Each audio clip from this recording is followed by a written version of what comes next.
Bismillahirrahmanirrahim. Assalamualaikum warahmatullahi.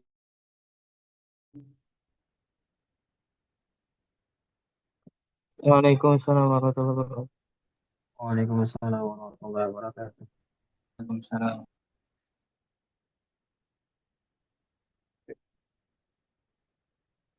Alhamdulillahirabbil alamin. Alhamdulillah. Tsumma sholatu wassalamu ala Rasulillah wa ala alihi wa ashabihi wa mawalah. Wala haula wala quwata illa billah. Amma ba'd. Segala puji bagi Allah Subhanahu wa taala yang sudah memberikan kepada kita semua kesempatan sehingga kita bisa berkumpul kembali pada malam kali ini dalam sebuah kegiatan yang diselenggarakan oleh Departemen Kajian, itu series of Insight, yang mana di kegiatan ini kita akan membahas terkait perkara-perkara fikih yang insya Allah itu semua akan sangat berguna bagi kita selaku penuntut ilmu. Baik, langsung saja mari kita buka acara kita pada malam kali ini dengan membaca basmalah bersama-sama. Bismillahirrahmanirrahim. Kemudian alangkah baiknya kita mulai acara kita pada malam kali ini dengan mendengarkan lantunan ayat suci Al-Quran yang akan dibacakan oleh akhuna Luqmanul Hakim. Kepada Luqman, falyatafaddal mashkura. Bismillah. Assalamualaikum warahmatullahi wabarakatuh. Waalaikumsalam warahmatullahi wabarakatuh. أعوذ بالله من الشيطان الرجيم. بسم الله الرحمن الرحيم. يا أيها الذين آمنوا خذوا حذركم فانفروا ثبات أو انفروا جميعا وإن منكم لمن ليبطئن فإن أصابتكم مصيبة قال قد أنعم الله علي إذ لم أكن معهم شهيدا ولئن أصابكم فضل من الله ليقولن كأن لم تكن بينكم وبينه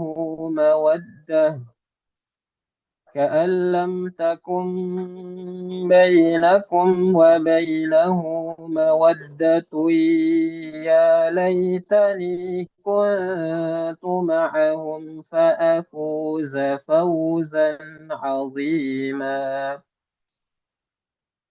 فليقاتل في سبيل الله الذين يشرون الحياة الدنيا بالآخرة ومن يقاتل في سبيل الله فيقتل أو يغلب فسوف نؤتيه أجرا عظيما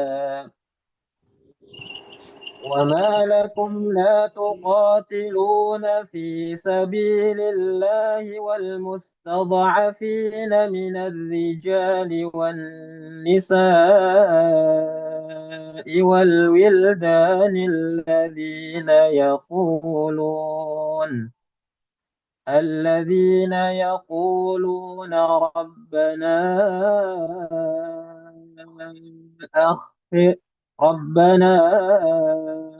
أخرجنا من هذه القرية الظالم أهلها واجعل لنا من لدنك وليا واجعل لنا من لدنك نصيرا الذين آمنوا يقاتلون في سبيل الله والذين كفروا يقاتلون في سبيل الطاغوت فقاتلوا أولياء الشيطان إن كيد الشيطان كان ضعيفا صدق الله العظيم السلام عليكم ورحمة الله وبركاته.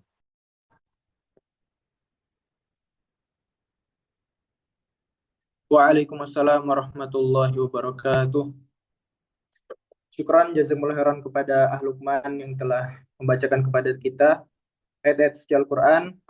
Semoga dengan dibacakan ayat suci Al-Quran pada pertemuan kita atau pada awal pertemuan kita pada malam kali ini dapat mendatangkan keberkahan dari Allah Subhanahu wa taala. Amin. Amin ya rabbal alamin. Kemudian kita beralih ke acara selanjutnya. Akan tetapi sebelum itu izinkan Ana untuk memanggil atau untuk menyambut pemateri kita pada malam kali ini, yaitu Al-Ustadz Hilal Ardiansyah Putra hafizahullah ta'ala. Kepada Al-Ustadz falyatafaddal mashkura.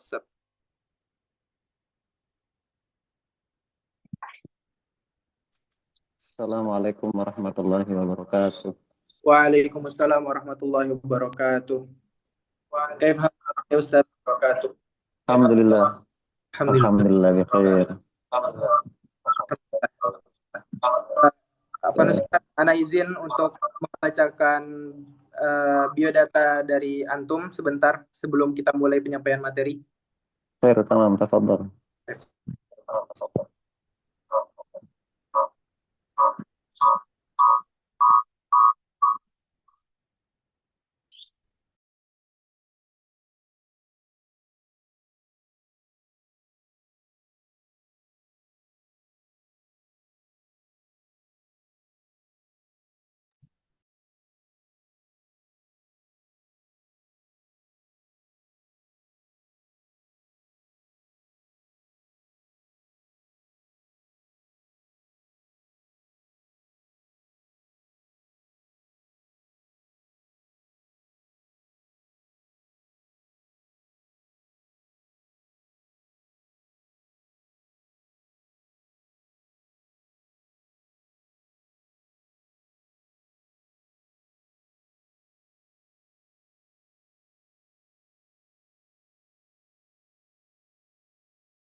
Afwan teman-teman, ada masalah di jaringan Ana.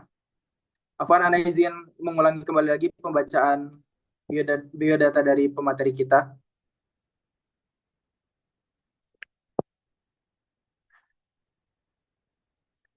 Bismillah, nama beliau adalah Al-Ustadz Hilal Ardiansyah Putra. Beliau berdomisili di Solokuro, Lamongan, Jawa Timur. Background pendidikan beliau adalah yang pertama, beliau pernah menempuh pendidikan di pesantren Mas Kumbambang di daerah Dukun, Gresik. Kemudian beliau menempuh S1 Fakultas Usuluddin jurusan Ilmu Al-Quran dan Tafsir STIU Al-Hikmah Jakarta. Kemudian beliau menempuh juga S1 di Fakultas Syariah jurusan Fikih Lipia Jakarta. Kemudian beliau menempuh pendidikan S2 di Interdisciplinary Islamic Studies, konsentrasi kajian makosid dan analis kebijakan strategis sekolah pasca sarjana UIN Sunan Kalijaga Yogyakarta. Kemudian beliau juga menempuh S2 di Rosah Ulum Al-Quran di Akademi Syifa'ul Qulub. Aktivitas beliau sekarang adalah beliau sebagai pengasuh pondok pesantren Muhammadiyah Boarding School At-Tanwir Solokuro. Kemudian beliau juga adalah pengasuh Majelis Virtual Darul Albab Indonesia dan beliau juga sekarang menempuh ma'isyah dengan bertani dan beternak. Taib, mungkin sekian pembacaan biodata dari Al-Ustadz kita. Semoga dengan dibacakan biodata beliau, kita semakin kenal dan semakin dekat kepada Antum Ustadz, sehingga dalam proses menuntut ilmu nanti kita dapat lebih mudah dan lebih dekat dengan Antum Ustadz. Taib, untuk selanjutnya, Ana serahkan kesempatan kepada Al-Ustadz Hilal untuk menyampaikan materi terkait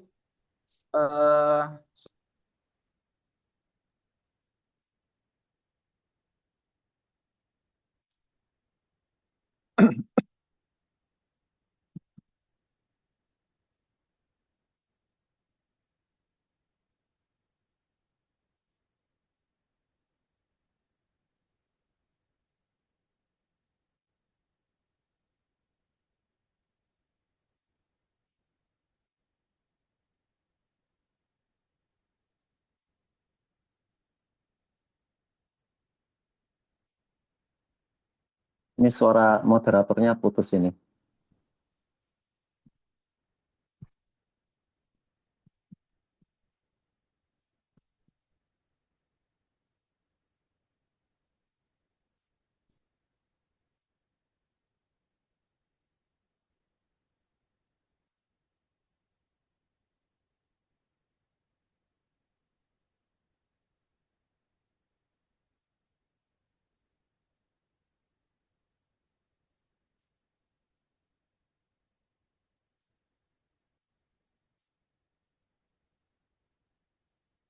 Moderatornya hilang ya?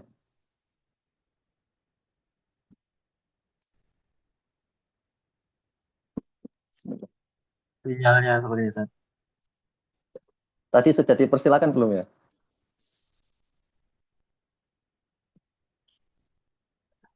Sepertinya udah Ustaz, tapi nggak ada. Kita coba tunggu sejenak. Barangkali beliau muncul lagi. Bismillah.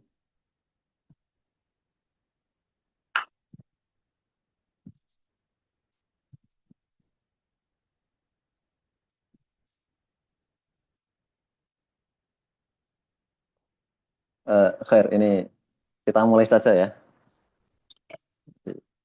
Bismillahirrahmanirrahim. Assalamualaikum warahmatullahi wabarakatuh. Waalaikumsalam Waalaikumsalam warahmatullahi wabarakatuh. warahmatullahi wabarakatuh. Alhamdulillah, alhamdulillahilladzi bi ni'matihi tatimmus shalihat wa bi fadlihi tatanazzalu rahma wal barakah wa bi taufiqihi tatahaqqaqul maqasid wal ghayat. Wa usalli wa usallim ala habibinal mustafa sayyidina Muhammadin wa ala alihi wa ashabihi wa man sara ala nahjihi ila yaumin la raiba fih wa ba'du. Ikhwani wa akhwati rahimani wa rahimakumullah. Alhamdulillah pada kesempatan malam hari ini kita bisa bermuajahah, bersilaturahmi secara daring untuk sekedar sharing ya. Ini kan mahasiswa Lipia semua ya. Mahasiswa semua Lipia. LDK-nya LDK Al-Fatih. Beberapa minggu yang lalu Mas Ali menghubungi untuk membahas terkait fikih dakwah. Kemudian beberapa hari yang lalu panitia memberi kantornya itu tidak matching dengan kitab yang disodorkan gitu ya. Kitab itu ditulis tentang fikul aulawiyat, fikih tentang marotibul a'mal, tertibul a'mal wal aulawiyat. Kemudian kitab yang di-share ke saya itu PDF-nya adalah Al-Fiqhu Al-Islami Bainal Asolah wa Tajdid. Itu tidak ada bab tentang fikih aulawiyat di situ. Tapi akhirnya saya takkit mana sebenarnya yang dipakai. Kitab itu di bab 4 yang dikirim yaitu Al-Fiqhu Al-Islami atau fikih aulawiyat. Ternyata yang ingin dibahas adalah terkait fikih ini. Terkait buku bagian keempat dari kitab yang ditulis oleh Syekh Yusuf Al-Qaradawi pada kitab Al-Fiqhu Al-Islami. Nah, sebelum ke situ, sebenarnya Syekh Yusuf Al-Qaradawi ini tidak perlu diperkenalkan lagi ya. Tapi saya itu punya buku cetak, punya buku PDF yang ditulis oleh beliau. Dan karya beliau itu lumayan banyak sekali ya, mu'allafat Syekh Yusuf Al-Qaradawi ini. Berbagai mihwar, berbagai macam. Ya. Kemudian ada salah satu murid beliau yang menulis Dalilul Bahithin ila Kitabat Al-Qaradawi wal Kitabat Anhu. Kumpulan-kumpulan tulisan judul yang ditulis oleh Syekh Yusuf Al-Qaradawi atau tulisan-tulisan orang lain yang membahas tentang pemikiran Syekh Yusuf Al-Qaradawi. Itu banyak sekali. Banyak sekali. Coba kita cek dulu. Ya. Dan banyaknya tulisan yang ditulis oleh Syekh Yusuf Al-Qaradawi ini adalah bukti bahwa yang pertama beliau adalah seorang intelektual yang lahu abqari ya fi hadal asr ya. Kalau bahasa-bahasa orang dulu itu wahidu dahrihi gitu. Dan tentu ini bukan sebatas pujian, hanya sebatas pujian, tapi memang kenyataannya adalah seperti itu. Dan karya-karya beliau sangat luar biasa banyaknya. Dan ketika beliau wafat, seluruh karya beliau itu dibukukan dalam karya cetak terbaru atau dalam cetakan terbaru yang warnanya biru muda itu. Kalau kita biasa ngikutin video-videonya Ustadz Fahmi Salim, itu pasti belakangnya raknya itu isinya yang kitab itu. Itu pernah saya cek harganya sampai 40 juta. Jadi 40 juta harga kitab gitu. Saya kurang tahu berapa mujalladat itu.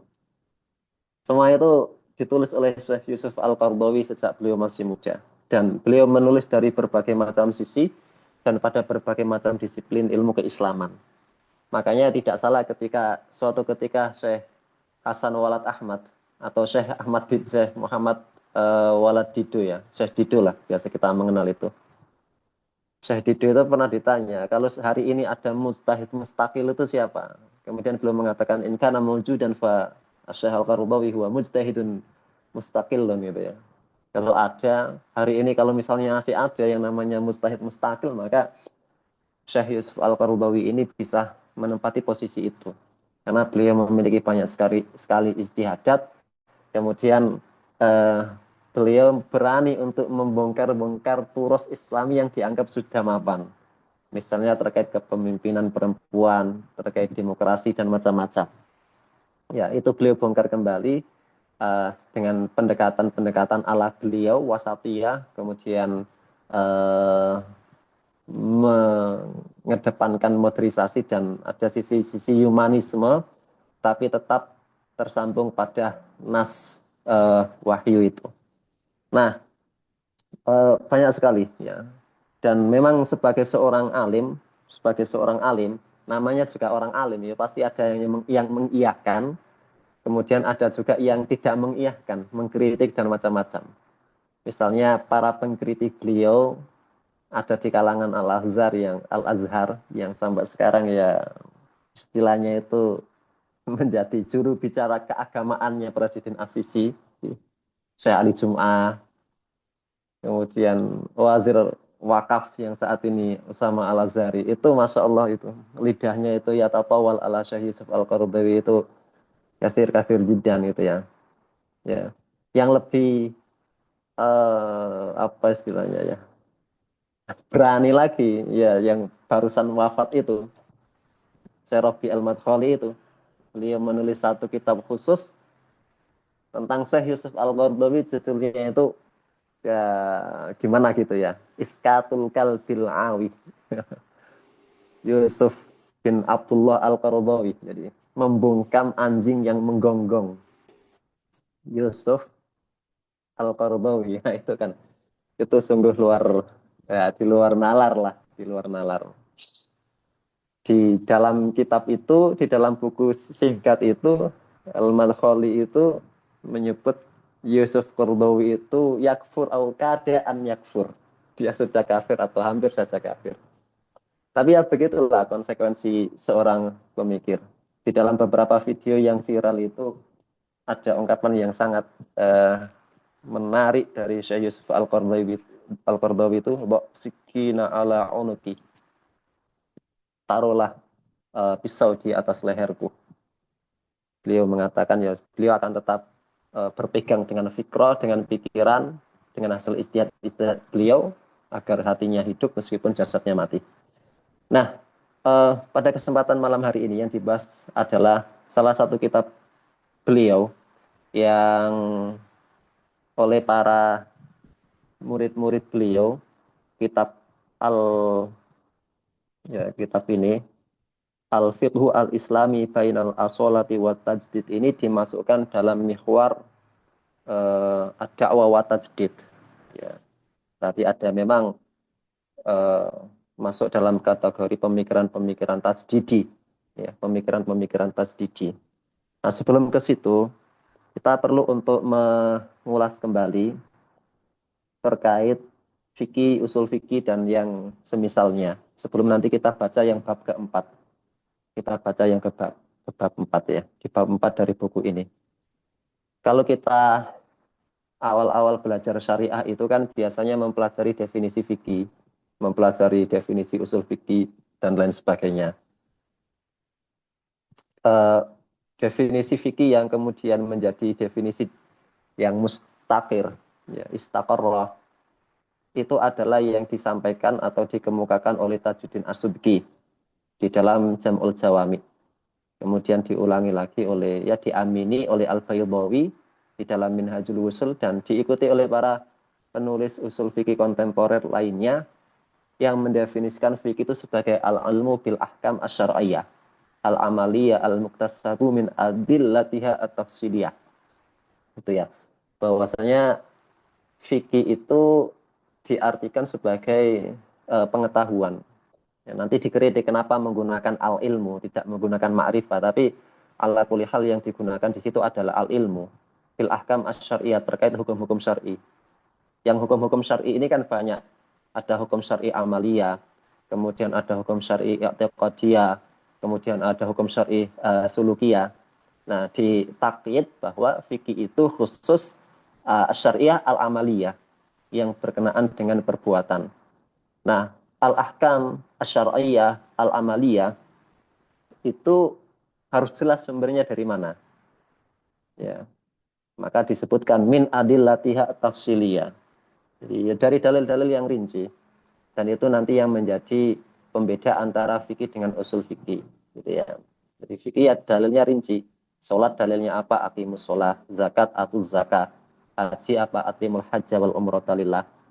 Berbeda dengan usul fikih. Usul fikih ya yang dibahas adalah dalilul fiqhi ijmalan. Apakah hadis itu hujjah? Apakah khobar ahad itu hujjah? Apakah mutawatir itu hujjah? Sebatas atau sampai mana ijma itu bisa menjadi landasan hukum? Dan sebagainya dan sebagainya. Ini min adillatiha at-tafsiliyah. Jadi karakter fikih itu adalah bagian dari produk ijtihad. Jadi al-ilmu bil ahkam asy-syar'iyyah al-amali al-muktasab. Jadi lafal al-muktasab ini mengindikasikan, atau bahasanya Imam Al-Juwaini di dalam Al-Waraqat itu adalah allati tariquha al-ijtihad. Yang jalan untuk sampai ke hasil itu adalah dengan ijtihad. Nah, ketika kita berbicara dengan ijtihad, maka yang menjadi atau yang terbenak, yang terbersit dalam benak kita adalah banyaknya wijhatun nazar. Ya, banyaknya wijhatun nazar. Ada macam-macam ini, macam-macam itu, tata cara dan sudut pandang ya, dan lain sebagainya. Dan itu akhirnya nanti akan menghasilkan kekayaan fikih, kekayaan tradisi fikih kita. Makanya tidak dijemai di dalam tradisi agama yang lain sesemarak fikih Islam. Sesemarak fikih Islam. Berbagai madhab ada.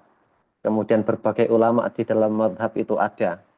Di dalam madhab Syafi'i, tradisi di dalam madhab Syafi'i, mulai dari masa taksis Imam Syafi'i, kemudian nanti muncul berbagai macam pendapat setelah itu diriwayatkan oleh murid-muridnya, kemudian terjadi tanqih di masa Imam Ar-Rafi'i, kemudian diikuti oleh Imam An-Nawawi, kemudian ada proses tarjih lagi dilakukan oleh Al-Haytami, dilakukan oleh Imam Ar-Romli, dan macam-macam sebagainya. Itu akhirnya memaksa kita untuk mengakui bahwa fikih itu hasil ijtihad, dan hasil ijtihad itu menghasilkan keberagaman. Nah, keberagaman inilah yang kemudian perlu untuk kita sadari agar kita tidak terlalu saklek dengan pendapat yang kita pegang. Gitu ya. Mengakui kebenaran apa yang kita pegang itu sah-sah saja. Tetapi mengakui paling benar itu menjadi problem. Makanya sebuah makalah yang dikatakan dinisbahkan kepada Imam Syafi'i ketika beliau mengatakan ra'yi shawab yahtamilul khata' wa ra'yu ghairi khata' yahtamilul shawab. Itu yang digunakan adalah ungkapan shawab dan khata', bukan paling benar, ya. Ya benar gitu saja. Tidak paling benar. Ya. Sehingga memungkinkan ada penyelisihan atau kritik ulang. Dan benar, di dalam mazhab Syafi'i sendiri ketika Imam Syafi'i pindah dari qaul qadim ke qaulul jadid, ada 18 masalah yang kemudian ashabus Syafi'i ya ba'dahu itu tetap mengambil pendapat qaul qadim dan tidak menganggap qaul jadid, ya. Di antaranya ada waktu sholat maghrib dan selainnya itu. Nah, fikih itu kalau kita tarik ke belakang maka dia berasal dari usul fikih kan, ya. Usul fikih itu kan ilmu yang membahas tentang dalil-dalil fikih secara ijmal. Kemudian wa kaifiyatul istinbati minha, tata cara beristimbat darinya, wa halul mustafid, dan keadaan atau syarat-syarat mustahid gitu. Ada 3 hal itu yang dibahas dalam usul fikih. Nah, dalil-dalil syar'i itu kan, atau orang kita beragama sebagai muslim itu kan menjadikan teks Quran dan Sunnah itu sebagai al-masdar al-asasi, sebagai masdar asasi. Nah, masdar asasi itu ternyata dihadapkan dengan realitas bahwa Quran dan Sunnah. Quran itu sudah tidak turun, sudah terputus bi wafatin Nabi Shallallahu Alaihi Wasallam, dan as-Sunnah an-Nabawiyah itu sudah mudawwanah, yang adanya yaitu itu. Ya banyak, tapi ya akhirnya semua orang mengakui bahwasanya tidak semua urusan manusia itu tertulis di dalam Al-Quran, tidak semua masalah manusia itu ada di dalam hadis. Akhirnya setelah itu ulama mengembangkan teori baru yang dinamakan dengan qiyas, ya kan? Mengembangkan teori baru dengan yang namanya qiyas. Jadi kalau dulu zaman-zaman Nabi ada masalah apa, ya turun ayat. Nah, yas'alunaka dan seterusnya itu. Ada yang tanya begini, ada yang terjadi begini, kemudian turun seperti ini. Ya berhukum dari apa yang diturunkan di dalam nas, dengan apa yang ada di dalam nas gitu ya. Tapi ternyata ada hal-hal lainnya yang tidak disebutkan oleh nas, maka para ulama membentuk teori qiyas, mencari ada ilat, sesuatu yang bisa, yang wasfun zahirun mundhabitun. Ada sebuah wasf yang dia nampak jelas, kemudian terukur, ya, mundhabit. Kalau ada masalah A, ilatnya seperti ini, ditemukan masalah baru, ilatnya juga sama, oh ternyata berarti diilhaq saja hukumnya. Tapi qiyas ini tidak bisa mengakomodir semua kehidupan yang ada di dalam tradisi dan kebudayaan manusia. Ya, banyak hal-hal yang tidak bisa diselesaikan dengan qiyas, karena praktek qiyas itu sangat fokus kepada illah. Orang akhirnya berdebat dengan tentang ilahnya itu seperti apa. Akhirnya teori baru dimunculkan, yaitu teori maqasidus syariah. Nah, kalau qiyas itu mengilhaq sebuah hukum karena ada ilat yang zahir kemudian mundhabit, baru diilhaq hukumnya kepada far'un yang jadid, maka maslahat atau maqasid syariah ini bisa memungkinkan sebuah masalah diberikan hukum tanpa ada ilat. Masalah baru diberikan hukum tanpa ada ilat yang wasfun mundhabitun tadi.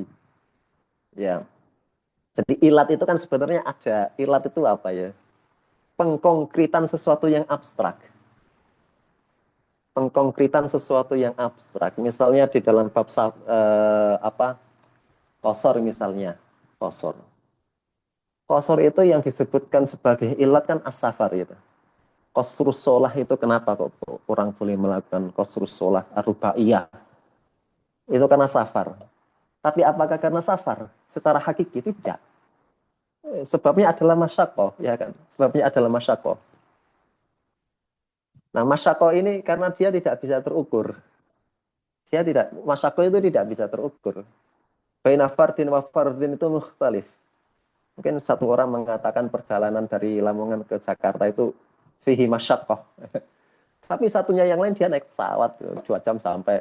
Yang satunya naik kereta 11 jam sampai. Yang satunya lagi naik bus hampir 12 sampai 20 jam baru nyampe. Ini masyaqqah itu ghairu mundhabit. Tetapi sebab dibolehkannya qasar itu ya masyaqqah itu. Tapi ulama itu menginatotul ahkamnya itu kepada safar. Nah, disinilah kemudian para ulama mengambil kaidah-kaidah al-masyaqqatu tajlibu taisir. Nah, hal-hal seperti itu yang kemudian nanti membangun kaidah-kaidah maqasidus syariah. Hasil akhirnya adalah dengan menggunakan perangkat-perangkat nas yang mansusot, kemudian qiyas, kemudian maqasidus syariah, maka tidak ada satupun perilaku manusia yang hukum syariat. Ya, tidak ada. Semua hal-hal yang baru yang dibuat-buat oleh manusia itu pasti bisa dihukumi oleh syariah.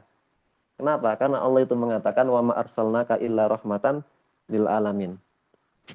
Rahmatan lil alamin itu kan yang pertama menggunakan masdar. Masdar itu dalalah istimroriyahnya itu aqwa daripada fi'il mudhari'. Kan bisa saja kan kita ngomongnya begini, wa ma arsalnaka illa litarhama gitu ya, pakai fi'il mudhari' al alamina gitu ya. Tetapi Al-Qur'an itu menggunakan ungkapan rahmatan. Rahmatan itu masdar dan dia masdarnya sifat istimroriyahnya itu aqwa. Artinya apa? Islam ini berlaku untuk semua kawasan fi jami'il amtori wal amsor dan sekaligus untuk sampai masa yang tidak ada habisnya, ya, sampai kiamat. Semuanya Islam itu pasti bisa, ya. Makanya Islam itu akan selalu menemukan masanya. Ya, Islam itu akan selalu menemukan masanya. Nah, makanya disinilah kemudian di awal-awal buku ini, Syekh Yusuf Al-Qaradawi itu memberikan beberapa perincian salah satu karakter agama Islam itu seperti apa. Nanti kita baca agak cepat di bab ini ya, di bab awal ini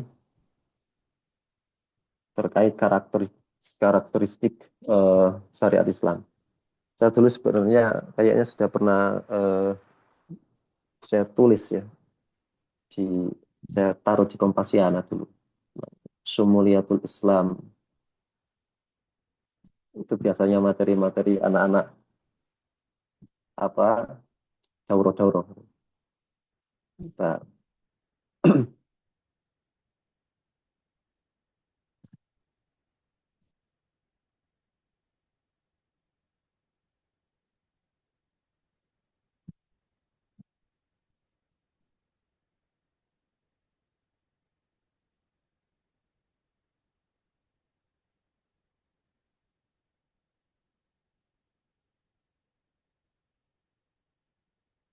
Nah, ini jadi khosois al-fiqhi al-islami. Ya, beliau menyebutkan 1, 2, 3, 4, 5, 6, 7, 8, 9, 10, 11. Ya, ada 11 khosisah fikih Islam. Dan ada beberapa hal yang mungkin perlu untuk kita perhatikan ya. Ya. Di antaranya yang pertama adalah al-asas ar-rabbani. Ya, al-asas ar-rabbani ini berarti fikih Islam itu sumbernya bukan sumber dari manusia, tetapi sumbernya adalah dari wahyu. Dan wahyu itu kan bersumber dari yang menciptakan manusia dan menciptakan alam raya ini.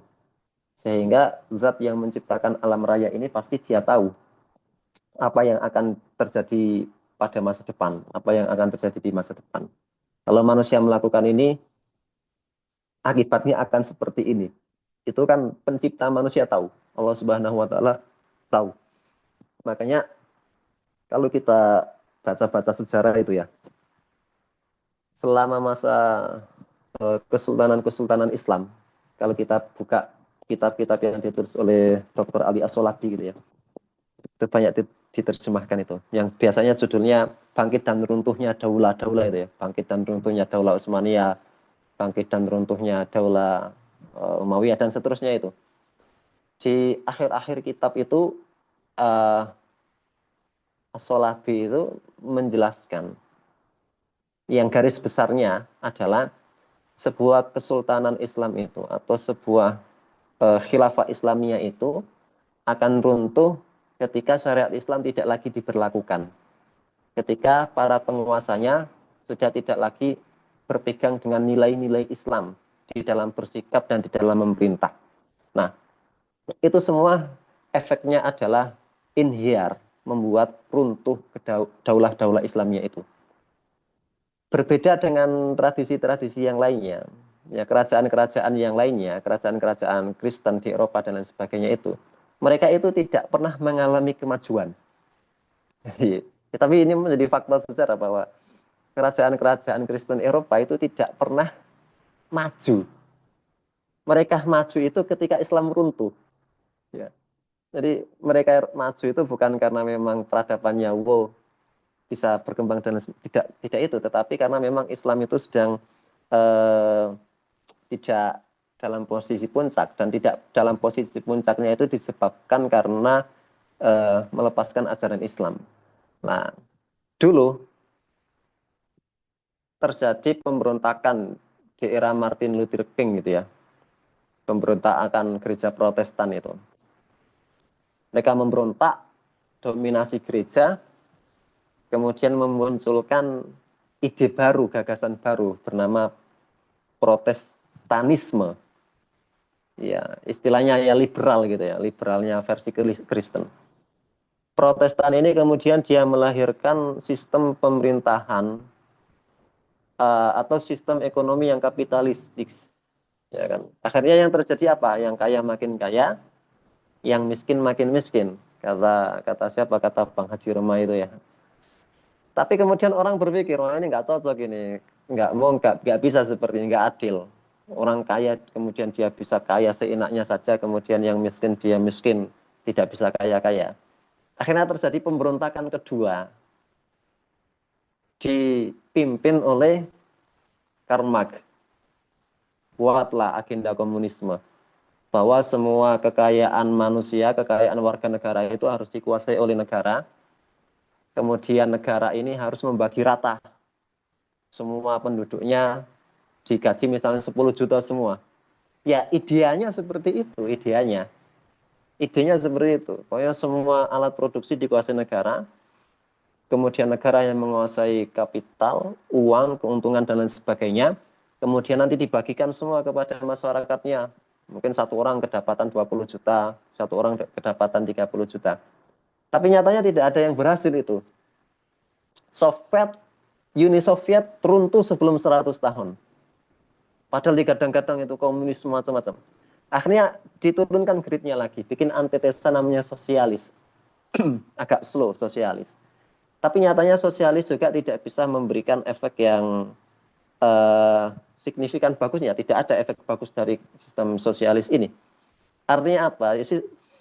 Konsep-konsep politik, kemudian konsep-konsep ekonomi barat itu dibangun menggunakan akal semata. Sedangkan akal itu terikat dengan ruang dan waktu. Ya, jadi akal itu terikat dengan ruang dan waktu di dalam berpikir. Secerdas-cerdasnya manusia itu pasti tetap terikat dengan ruang dan waktu. Berbeda dengan syariah. Syariah ini tidak terikat dengan ruang dan waktu, karena yang menciptakan, memberitahu itu zat yang tidak terlingkupi dengan ruang dan waktu. Ya. Versi Asy'ariyah ya. Maujudun fil makan ya. Artinya tidak terikat dengan ruang dan waktu.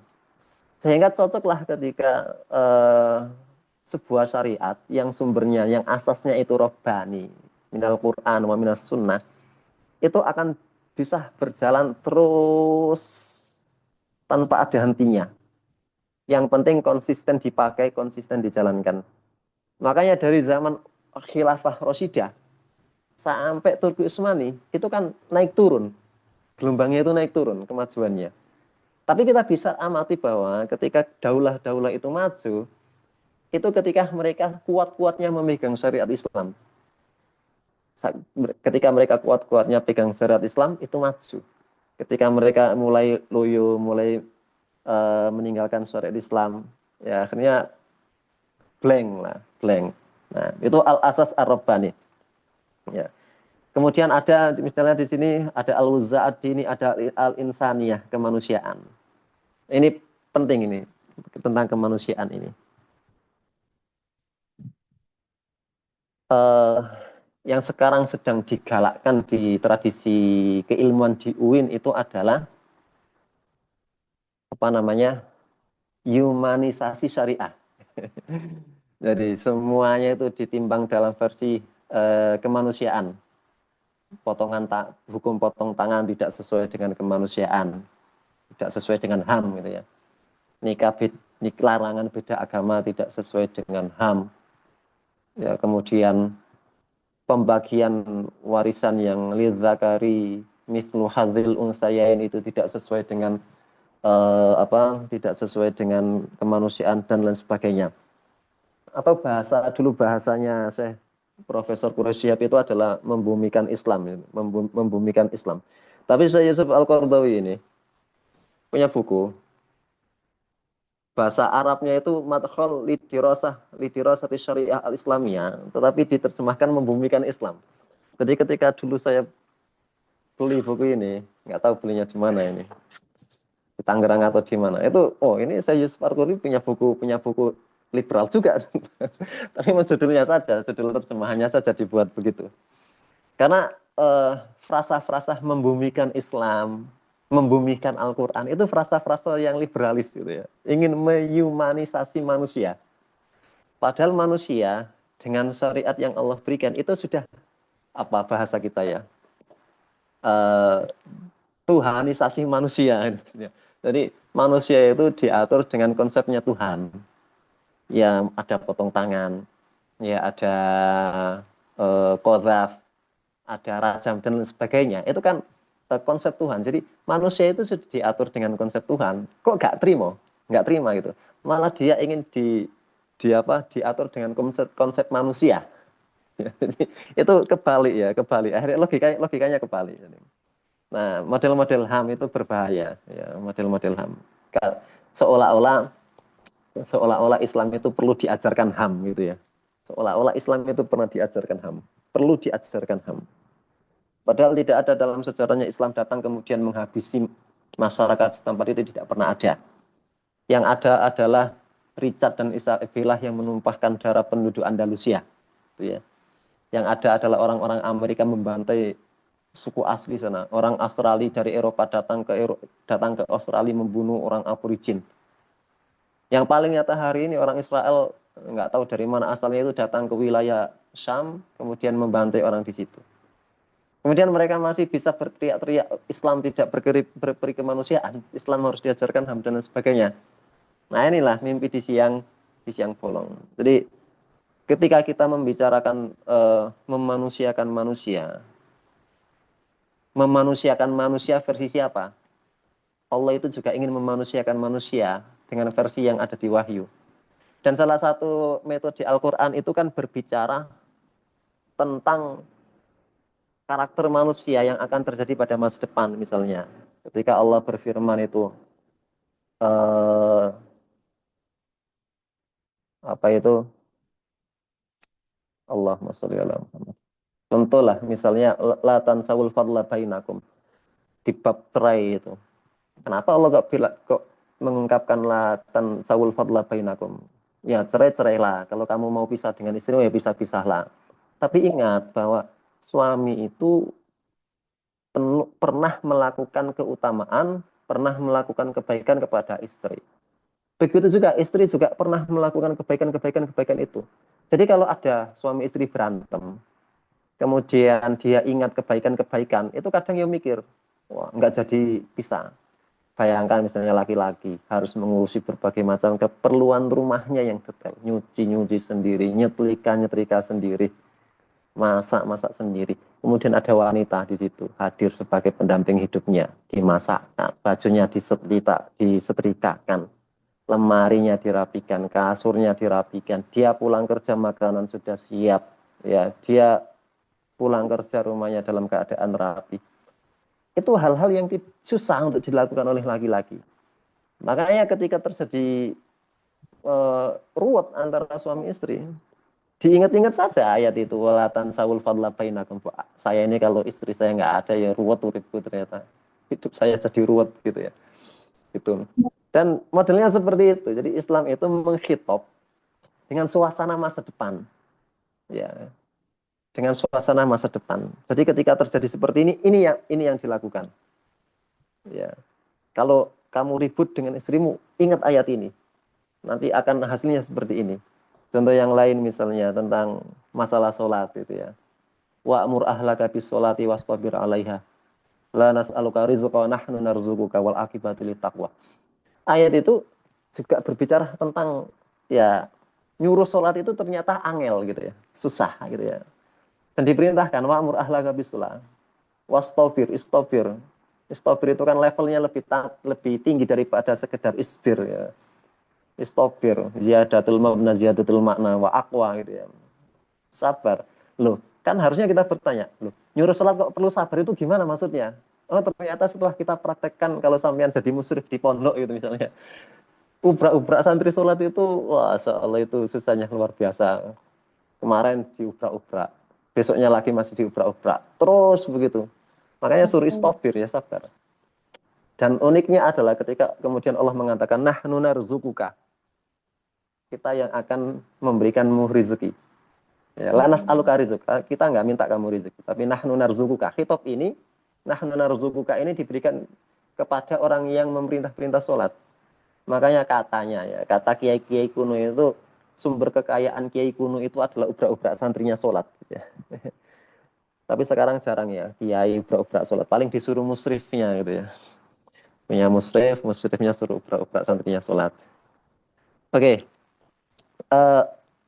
Saya kira terlalu panjang mukadimahnya. Saya lihat ini dulu ya. Bab 4 itu tentang ini. Hayatul fiqhi bitatbiqihi. Hayatul fiqhi bitatbiqihi. Beliau membuat mukadimah sampai kemudian beliau membahas raddus syubhat haulal fiqhi al-islami, kemudian mantiqiyah al-fiqh al-islami. Dua pembahasan ini akan kita bahas pada besok malam. Hari ini kita akan lihat beberapa hal yang disampaikan oleh Syekh Yusuf Al-Qaradawi di Hayatul Fiqhi Bitatbiqihi ini. Halaman 72. Ini tidak kita baca semua, saya sudah garis-garisi tadi. Bismillah.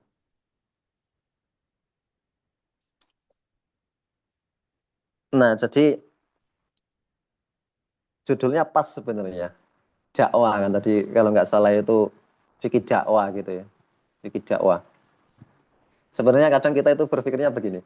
Antara dakwah dengan fikih itu di dalam pandangan kita hari ini itu seolah-olah sesuatu yang berbeda. Seolah-olah dakwah itu ya cuman nyuruh orang berbuat baik. Dan fikih itu identiknya adalah taklim gitu ya. Kalau dakwah ya kayak orang ceramah di mana-mana. Kalau taklim berarti yang ditaklim fikih. Tapi ada satu hal yang luput bahwa fikih itu juga perlu didakwahkan, bukan hanya sekedar ditaklimkan. Ya, berapa banyak kita ada yang mahasiswa syariah kayak ini. Belajarnya kitabnya banyak-banyak tapi paling ya sholat sunnah jarang gitu ya. Paling sholat ya di rumah gitu. Mahasiswa Libya kan begitu ya. Kitab yang dipelajari besar-besar, dalil ini dalil itu apal tahu, tapi ya, sholatnya di rumah, sholatnya di akhir waktu. Ditanya kamu sholatnya kenapa di akhir waktu? Mau sholat itu wajib muasak atau wajibnya lebih apa panjang kok bisa sholat di akhir sebelum masuk waktu asar lah. Ini ilmunya mahasiswa semester 1 ini baru belajar wajib muasa udah langsung dipraktekkan. Jadi, nah, mendakwakan fikih itu yang akan dibahas di sini ada dua model sebenarnya. Ya, yang pertama dakwah fikih secara kultural dan dakwah fikih secara formal. Dakwah fikih secara kultural itu adalah dakwah fikih yang bisa dilakukan oleh semua orang tanpa ada ikut campur negara di situ. Ya, fikih sholat kan tidak perlu hadir negara di situ mengundang-undangkan. Ya, undang-undang sholat. Satu, sholat dimulai dengan takbiratul ihram kan nggak perlu. Itu sesuatu yang formal, masalah-masalah zakat dan lain sebagainya. Dan di Hayatul Fiqhi Bitatbiqihi ini nanti Syekh Yusuf Al-Qaradawi akan berbicara banyak tentang taknin, ya legislasi hukum Islam di dalam hukum positif. Nah, beliau memberikan judul ini dengan Hayatul Fiqhi Bitatbiqihi. Jadi eksistensi fikih itu fikih itu akan tetap hidup kalau fikih itu dilaksanakan. Fikih itu akan tetap hidup kalau fikih itu dilaksanakan. Nah, pelaksanaan fikih itu ada fikih-fikih yang sifatnya personal, paling mentok dalam lingkup keluarga. Ya, kita bicara personal dulu. Fikih-fikih dalam bab personal itu bisa kita laksanakan tanpa kehadiran negara di situ. Tetapi fikih-fikih yang nanti sifatnya itu perlu berhubungan dengan orang lain, maka negara harus hadir di situ. Beliau mengatakan wa a'dhamu ma yahtaju ilaihi al-fiqhu al-islami huwa al-amalu bihi wal ihtikam ilaihi. Jadi hal yang paling mendesak urgen terkait fikih kita ini adalah yang pertama ya fikih itu diamalkan. Fikih itu diamalkan secara personal kita wal ihtikam ilaihi dan mengembalikan kepada fikih kalau kita berselisih dengan orang lain. Ya, sengketa warisan.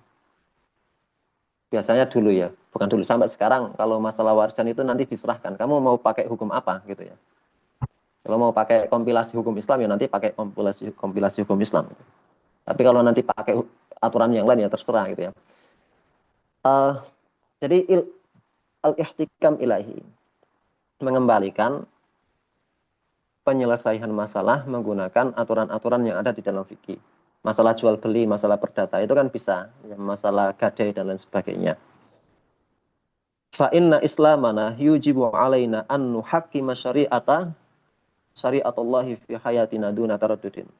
Beliau mengatakan sebagai seorang muslim ya, sebagai seorang muslim dan yang mengaku Islam, maka keislaman kita itu mewajibkan kita untuk mentahkim syariah, memberlakukan hukum syariah di dalam semua kehidupan kita tanpa taraddud, tanpa ragu-ragu. Dan ini ya seharusnya begitu sebagai seorang Islam. Tapi nyatanya ya api jauh dari panggang ya, panggang jauh dari api gitu ya. Artinya banyak orang itu tidak mau berhukum dengan hukum Islam dan malah fobia. Dan hal ini tidaklah terjadi kecuali karena memahami syariat Islam yang separuh-separuh. Atau hanya kila wakola, hanya dengar-dengar saja. Padahal kalau bisa mengetahui atau bisa disebarkan, kita bisa berdakwah. Misalnya tentang hukum kisos, masalah kisos atau masalah-masalah yang sepadan di bab jinayat itu. Orang itu akan paham, oh ternyata pemberlakuan hukum Islam itu tidak keji. Hari ini kan orang itu merasa takut dengan hukum Islam, itu gara-gara dengarnya begini. Hukum Islam itu kalau membunuh dibunuh, kalau mencuri dipotong tangan, ya, kalau qadzaf dicambuk, kalau zina dirajam. Kan hanya sebatas itu saja. Tapi tidak dijelaskan syarat-syaratnya seperti apa, ya, kondisi-kondisi yang melingkupi bagaimana sehingga hukuman itu diberlakukan. Itu tidak tersampaikan. Kemudian manfaatnya seperti apa, itu juga tidak tersampaikan. Sehingga seolah-olah yang tergambar pada pikiran masyarakat kita itu adalah Islam itu adalah agama yang bengis, sangat anti dengan kemanusiaan, langgar hak asasi manusia dan lain sebagainya.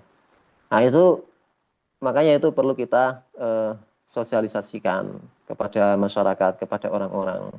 Ya, kadang kalau saya ngisi kajian ya kadang saya singgung-singgung sedikit tentang masalah-masalah jinayat, masalah qadha ini. Kenapa? Karena fikih itu kan sebenarnya cuma isinya 4 ya. Secara global itu fikih itu isinya 4. Fikih ibadah, fikih mu'alah, fikih munakahat, fikih jinayat dan qadha. Dari keempat fikih, 3-nya kan sudah bisa kita laksanakan. Orang bisa melakukan fikih ibadah dengan bebas, tidak ada yang terhalang. Orang bisa menerapkan fikih muamalah secara bebas antara kaum muslimin dengan muslimin yang lainnya. Kemudian fikih munakahat, fikih muamalah, fikih munakahat ini kan bisa dilakukan tanpa kehadiran negara. Nah, yang nggak bisa kan cuma satu. Jadi kadang ada kalangan-kalangan ekstrim itu yang mengatakan sangat ekstrim. Negara Indonesia negara kafir, tidak memperlakukan hukum syariat, macam-macam lah. Ya. Padahal dari 4 segmen fikih ini yang belum bisa terlaksanakan cuma satu. Terus yang 3 ini diapain dia? Ibadah kita bisa ibadah dengan nyak. Masjid bisa berdiri di mana-mana. Musola pondok pesantren bisa berdiri di mana-mana. Munakahat orang nikah juga sudah menjalankan pernikahan dengan sistem Islam. Masalah cerai juga sudah bisa dilakukan dengan cara Islam. Jual beli juga seperti itu. Kita bisa menerapkan fikih-fikih jual beli di antara kita sesama kita. Nah, tinggal satu saja tentang masalah jinayat ini. Dan itulah yang menjadi titik tengkar banyak orang. Gitu ya. Nah, kemudian ketika kita mengakui bahwasanya syariah Islam itu adalah sebuah kewajiban, menjalankan syariat Islam itu adalah sebuah kewajiban. Pertanyaannya kan syariat Islam yang seperti apa? Ya. Maka beliau mengatakan wa idza kana ruju'u ila syariatil islamiyyati huwa muqtada al-iman wal Islam fa innal fiqha al-islami bi majmu'ihi wa mukhtalafi madarisi wa jihadatihi al-mu'tabar huwa al-mu'abbiru an hadhihi syariah wal mumassilu laha.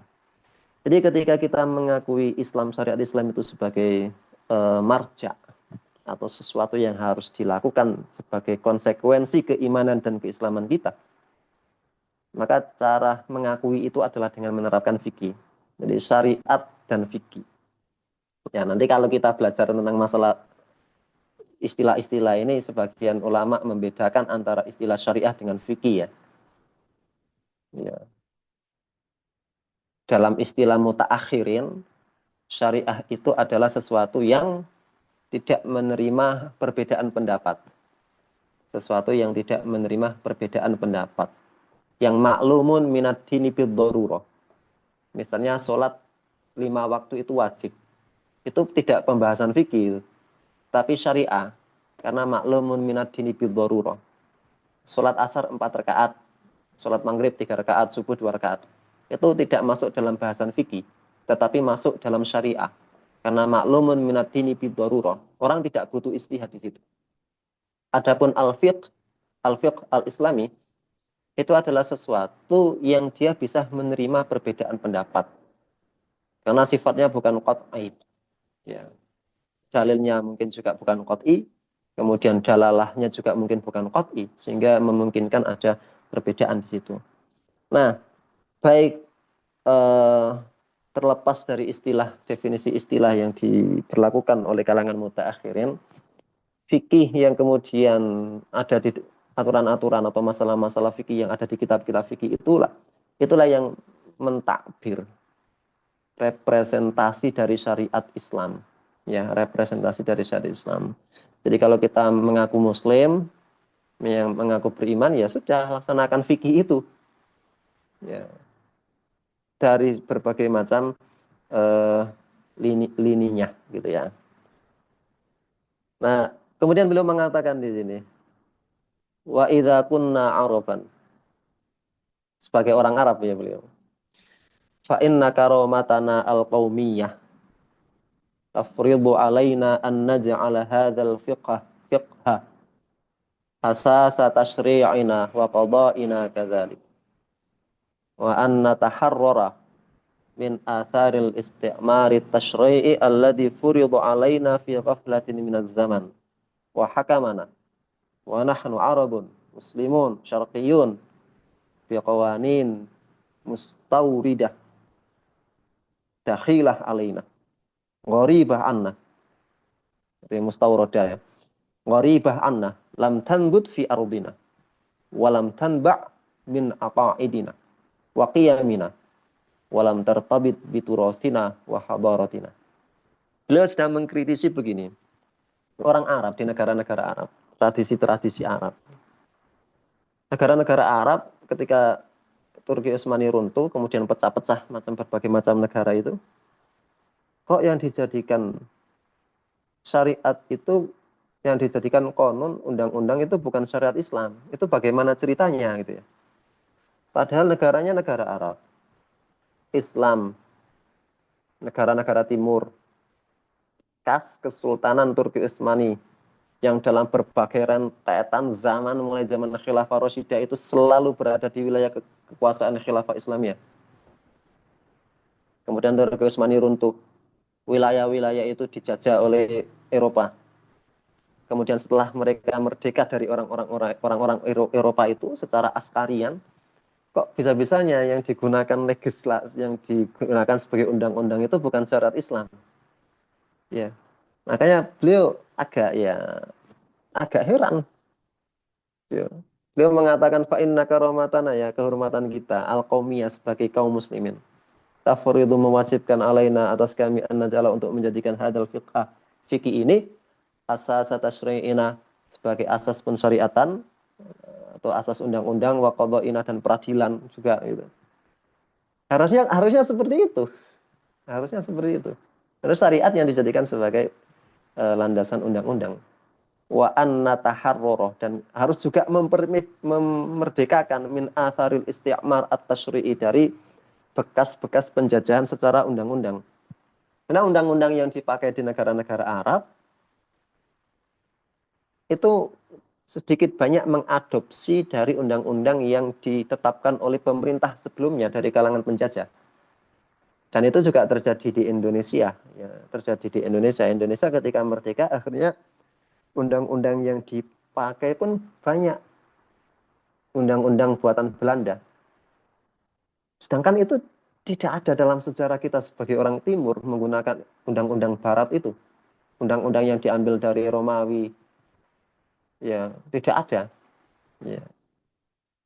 Dan beliau mengatakan undang-undang itu dulu, undang-undang barat itu diwajibkan atas kami fi ghaflatin minaz zaman, ketika lalai, orang sibuk berperang misalnya. Kaum muslimin sibuk berperang. Kemudian masyarakat yang lemah tidak bisa berperang. Akhirnya orang-orang penjajah memberikan kebijakan hukumnya sendiri-sendiri. Ya, akhirnya tanpa disadari orang itu terbiasa dengan hukum-hukum yang berasal dari luar. Ya, dakhilah, ada infiltrasi alaina atas kami. Ghoriba, sangat asing anna dari kami, lam tanbut fi ardina. Hukum-hukum itu, hukum-hukum barat itu tidak tumbuh di negeri kami. Walam tanba', juga tidak memancar min aqaidina, dari akidah kami. Wa qiyamina, dan nilai-nilai tradisi orang-orang timur. Walam tartabit, dan tidak berhubungan biturasina, dengan tradisi wahadaratina dan peradaban kami dulu. Nah, ini kan harus kita sadarkan sebenarnya. Kita dakwakan begini misalnya. Kita itu loh kok bisa-bisanya menggunakan hukum yang ditentukan, dipakai, dibuat oleh orang yang selama beratus-ratus menjajah. Itu kan sangat lucu ya. Kita merdeka dari kuah askaria, iya. Enggak ada lagi itu penjajah pakai tropen-tropen, itu enggak ada. Tapi kan yang lebih berbahaya itu penjajah fikriyah. Dan termasuk undang-undang itu kan undang-undang yang diterapkan, yang hasil produk ikhtilal para penjajah. Itu hari ini kan masih dipakai, berarti ya sebenarnya kita belum merdeka. Karena kalau kita mau merdeka kan berarti kita mengembalikan keadaan kita itu sesuai dengan sebelum mereka datang. Ya sebelum mereka datang apa? Sebagai orang muslim loh ya. Sebelum mereka datang sebagai orang muslim ya syariat Islam yang dipakai. Fi jami'il aqtar al-islamiyah, di semua wilayah peradaban Islam. Ya. Nah, itu beliau mengingatkan seperti itu. Makanya kemudian beliau di sini sampai akhir pembahasan di Muqaddimah bab keempat ini, beliau membahas tentang usaha di Mesir terkait memasukkan hukum-hukum Islam di dalam konunnya Mesir pada waktu itu, pada tahun 50-an. Nah, karena beliau ini berbicara tentang Mesir, saya berbicara tentang Indonesia saja ya. Berbicara tentang Indonesia, tentang legislasi yang ada di Indonesia gitu ya. Ya. Jadi di situ ada taqnin al-fiqhi al-islami. Jadi taqnin itu kan istilah yang digunakan atau yang merujuk pada formalisasi syariat. Jadi fikih itu nanti diolah, kemudian disusun menjadi pasal-pasal. Barangkali antum pernah buka kompilasi hukum Islam. Ya, nanti yang belum pernah buka, nanti dibuka PDF-nya, kompilasi hukum Islam, itu kan diambil dari fikih, kemudian dirubah. Jadi ada pasalnya sekian, pasal 1 misalnya pasal pernikahan, ya bab 1 pernikahan, pasal 1 syarat-syarat menikah, nanti disebutkan seperti itu. Jadi yang dimaksud dengan taqnin, formalisasi hukum Islam itu seperti itu. Kemudian harus dirujuk kalau terjadi permasalahan. Ya, harus merujuk kepada itu. Nah, terkait ini di dalam tradisi kita itu taqnin al-fiqh al-islami fi Nusantara. Ini saya kasih catatan saja karena beliau berbicara tentang taqnin, legislasi, formalisasi syariat di Mesir, kan kita kan tidak terlalu ya beda negara gitu saja ya, beda negara. Nah, di dalam tradisi kita sendiri ya formalisasi agama, formalisasi fikih atau syariat Islam itu bukan sesuatu yang asing. Bukan sesuatu yang asing. Kalau kita baca sejarah misalnya Kesultanan di Jawa yang pertama kali ya, dalam pendapat mayoritas itu kan Kesultanan Demak Bintoro ya. Kesultanan Demak. Kesultanan Demak ini dianggap sebagai kesultanan yang pertama didirikan. Ya, meskipun nanti ada pendapat yang lain. Tapi ala kulli hal yang maju, benar-benar maju besar waktu itu adalah Kesultanan Demak Bintoro, di mana waktu itu masa-masa Wali Songo hadir di situ. Nah, di Demak Bintoro itu tidak mungkin yang dijadikan hukumnya itu adalah hukum Majapahit, kan tidak mungkin. Ya. Makanya ada beberapa serat itu ya catatan-catatan dulu yang ditulis di lontar-lontar itu ya, bahwa saya agak lupa nama seratnya itu ya. Serat Anggen-Anggen Surya Ngalam. Anggen-Anggen Surya Ngalam. Itu ditulis sekitar ya 1500-an tahun Jawa. Di situ serat Anggen-Anggen Surya Ngalam itu berbicara tentang ada hukum perdata, ada hukum pidana, ada ya, dan hukum-hukum yang lainnya. Artinya aturan-aturan yang sekarang ada itu ya, sekarang ada. Kemudian di tahun 1700-an ada penulisan ulang, namanya itu Serat Surya Ngalam. Kalau yang pertama yang tahun 1507 itu Serat Angger-Angger Surya Ngalam. Kemudian yang kedua Serat Surya Ngalam gitu saja. Nah, yang kedua ini sama, ada berisi tentang hukum perdata, ada hukum pidana. Kemudian yang menjadi pembeda adalah untuk yang kedua ini itu ada motivasi keagamaan, ya, ada nasihat-nasihat keagamaan. Nah, orientalis ya, itu tidak terima kalau dikatakan Demak Bintoro memberlakukan hukum Islam, kemudian hukum formalnya adalah hukum Islam. Itu tidak terima. Makanya banyak beberapa peneliti terkenal, misalnya Piget gitu ya. Dia itu mengatakan, dan segengnya, in the gang itu mengatakan bahwa Demak Bintoro itu tidak pernah menerapkan syariat Islam secara 100%. Bahasa orientalis yang lain mengatakan syariat Islam itu berlaku secara samar-samar di dalam tradisi Jawa. Berlaku secara samar-samar di dalam tradisi Jawa. Itu semua tidak lain adalah untuk menghilangkan memori kaum muslimin Nusantara. Sehingga pikiran orang Islam di Indonesia ini, kami itu loh pendatang, orang baru, tidak ada sejarahnya. Padahal sejarah Islam, kemudian hukum Islam, syariah, fikih, itu semuanya itu berlaku jauh sebelum kedatangan bangsa Eropa, jauh sebelum kedatangan Portugis. Ya, di masa-masa peralihan dari Majapahit ke tradisi Islam, gitu ya. Di Kesultanan Aceh misalnya, kalau sampean pernah baca buku Rihlah Ibnu Battuta, Ibnu Battuta itu disebutkan 2 kali ke wilayah Sumatera. Satu yang saya ingat dari buku itu adalah beliau menghadiri majelis fikih yang diadakan oleh Raja Aceh waktu itu. Saya agak lupa siapa namanya pada masa Sultan Iskandar atau siapa itu. Itu setiap hari tertentu itu raja itu mengumpulkan para fuqaha, kemudian duduk debat masalah fikih di situ. Itu di wilayah Aceh.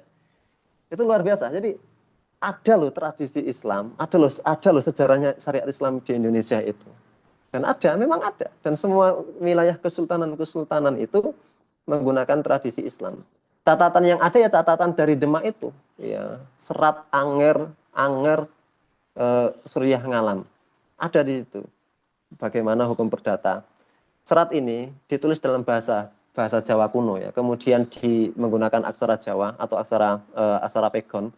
Kemudian dilatinkan sekitar ya abad 20 atau ya sekitar abad 20 lah, dilatinkan oleh seorang orientalis juga, ditulis yang awalnya aksara Pegon kemudian dipindah ke aksara Latin. Itu ada naskahnya dan banyak penelitian terkait itu. Ya, sehingga yang ingin saya sampaikan adalah begini, Islam itu bukan ujuk-ujuk hadir di sini. Kita itu bukan pendatang. Syariat Islam itu bukan pendatang. Syariat Islam itu bukan barang baru di wilayah Nusantara ini. Tapi merentang jauh sebelum kedatangan bangsa-bangsa kafir itu, ya, kesultanan Islam sudah berdiri. Sebagian mendeklarasikan sebagai cabang atau wilayah dari Turki Utsmani seperti Aceh, kemudian kerajaan Yogyakarta, Hadiningrat. Jadi itu kita harus berbangga seperti itu. Kita bukan anak baru, kita bukan anak baru. Syariah ini bukan barang baru di Indonesia. Nah, jadi itu. Yang kedua, syariah Islamiyah fi Dustur ad-Daulah al-Indonesia.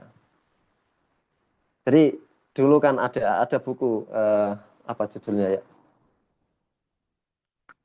Perjuangan yang dilupakan. Ditulis oleh Rizky Teles.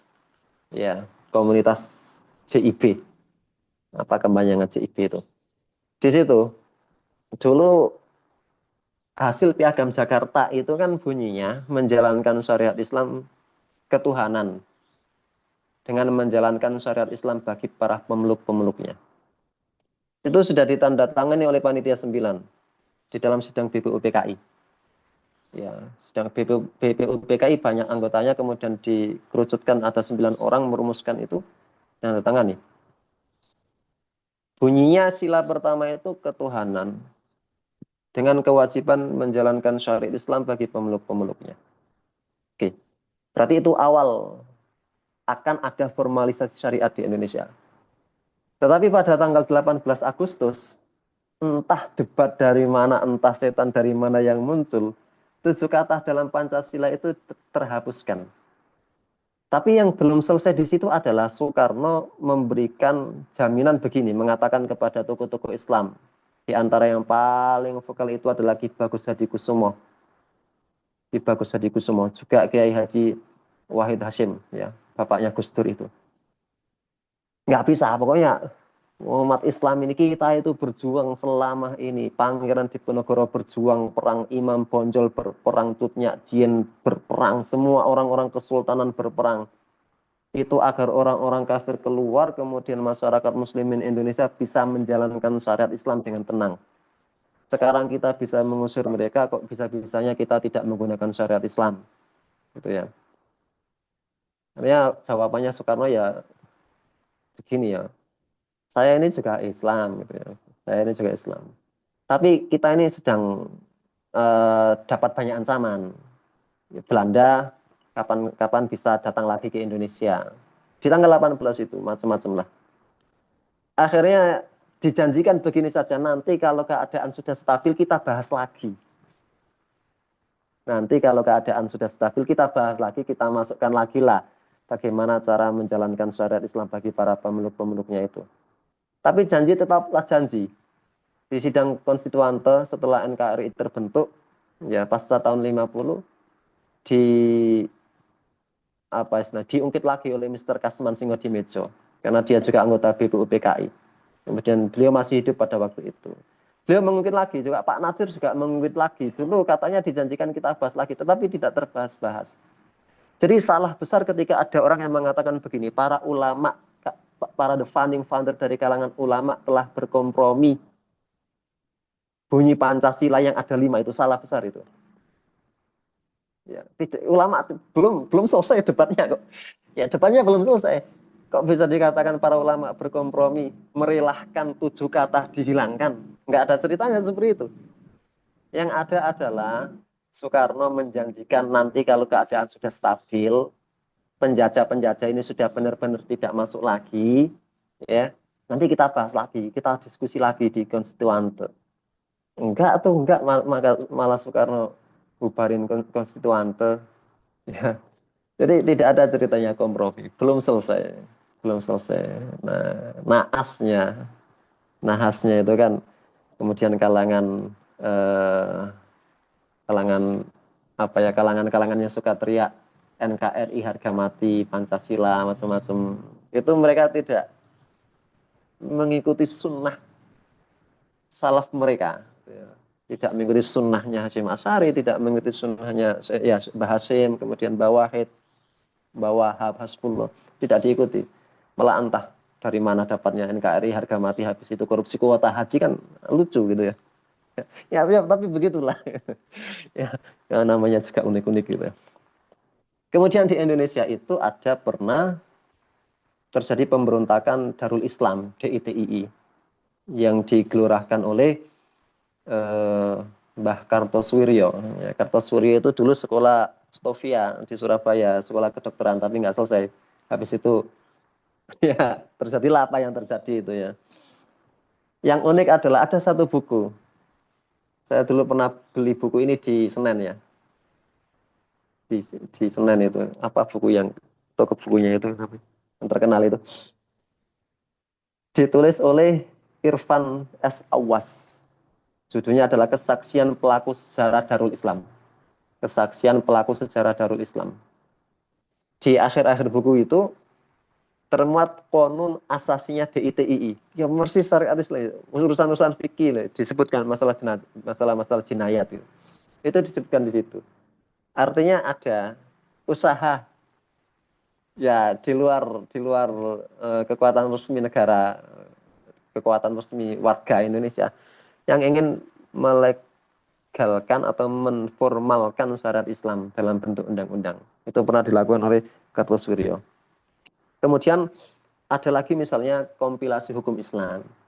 Nah, kompilasi hukum Islam itu ya dibuat di zaman Orde Baru sekitar tahun 70-an. Sampai sekarang undang-undang itu masih berlaku. Kompilasi hukum Islam itu merujuk ke situ di pengadilan agama. Pengadilan agama, kemudian KUA yang mengurusi tentang wakaf, perpindahan aset waris dan lain sebagainya masih merujuk kepada undang-undang itu. Hanya saja nanti kalau kita searching di jurnal-jurnal, itu akan banyak sekali kritikan-kritikan terhadap kompilasi hukum Islam yang ada di KHI versi Orde Baru itu. Di mana banyak yang ya harusnya tidak seperti itu. Ya, ada yang disebut menyelisih dengan kol muktamad dan lain sebagainya. Artinya di dalam sejarah legislasi Islam ini di Indonesia itu sangat panjang. Lebih-lebih di wilayah Aceh. Wilayah itu ada Majelis Permusyawaratan Ulama MPU Aceh gitu ya. Kemudian ada formalisasi syariah, kalau di Aceh itu bentuknya adalah perda syariah. Ya, bentuknya adalah perda syariah. Hukum cambuk ada di Aceh, ya, nggak ada, kalau hukum tangan nggak ada.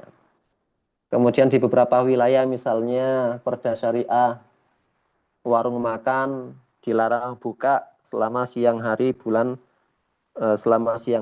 Ramadan, itu juga ada. Jadi formalisasi syariat dalam lingkup yang lebih sempit kedaerahan itu ada di perda-perda syariah. Tapi kalau di legislatif, ya di legislasi yang tingkat pusat itu belum ada. Nah, ada baru taknin kompilasi hukum Islam itu saja. Adapun masalah-masalah yang lebih ya seperti jinayat, masalah hudud, itu ya masih sangat susah, masih sangat susah.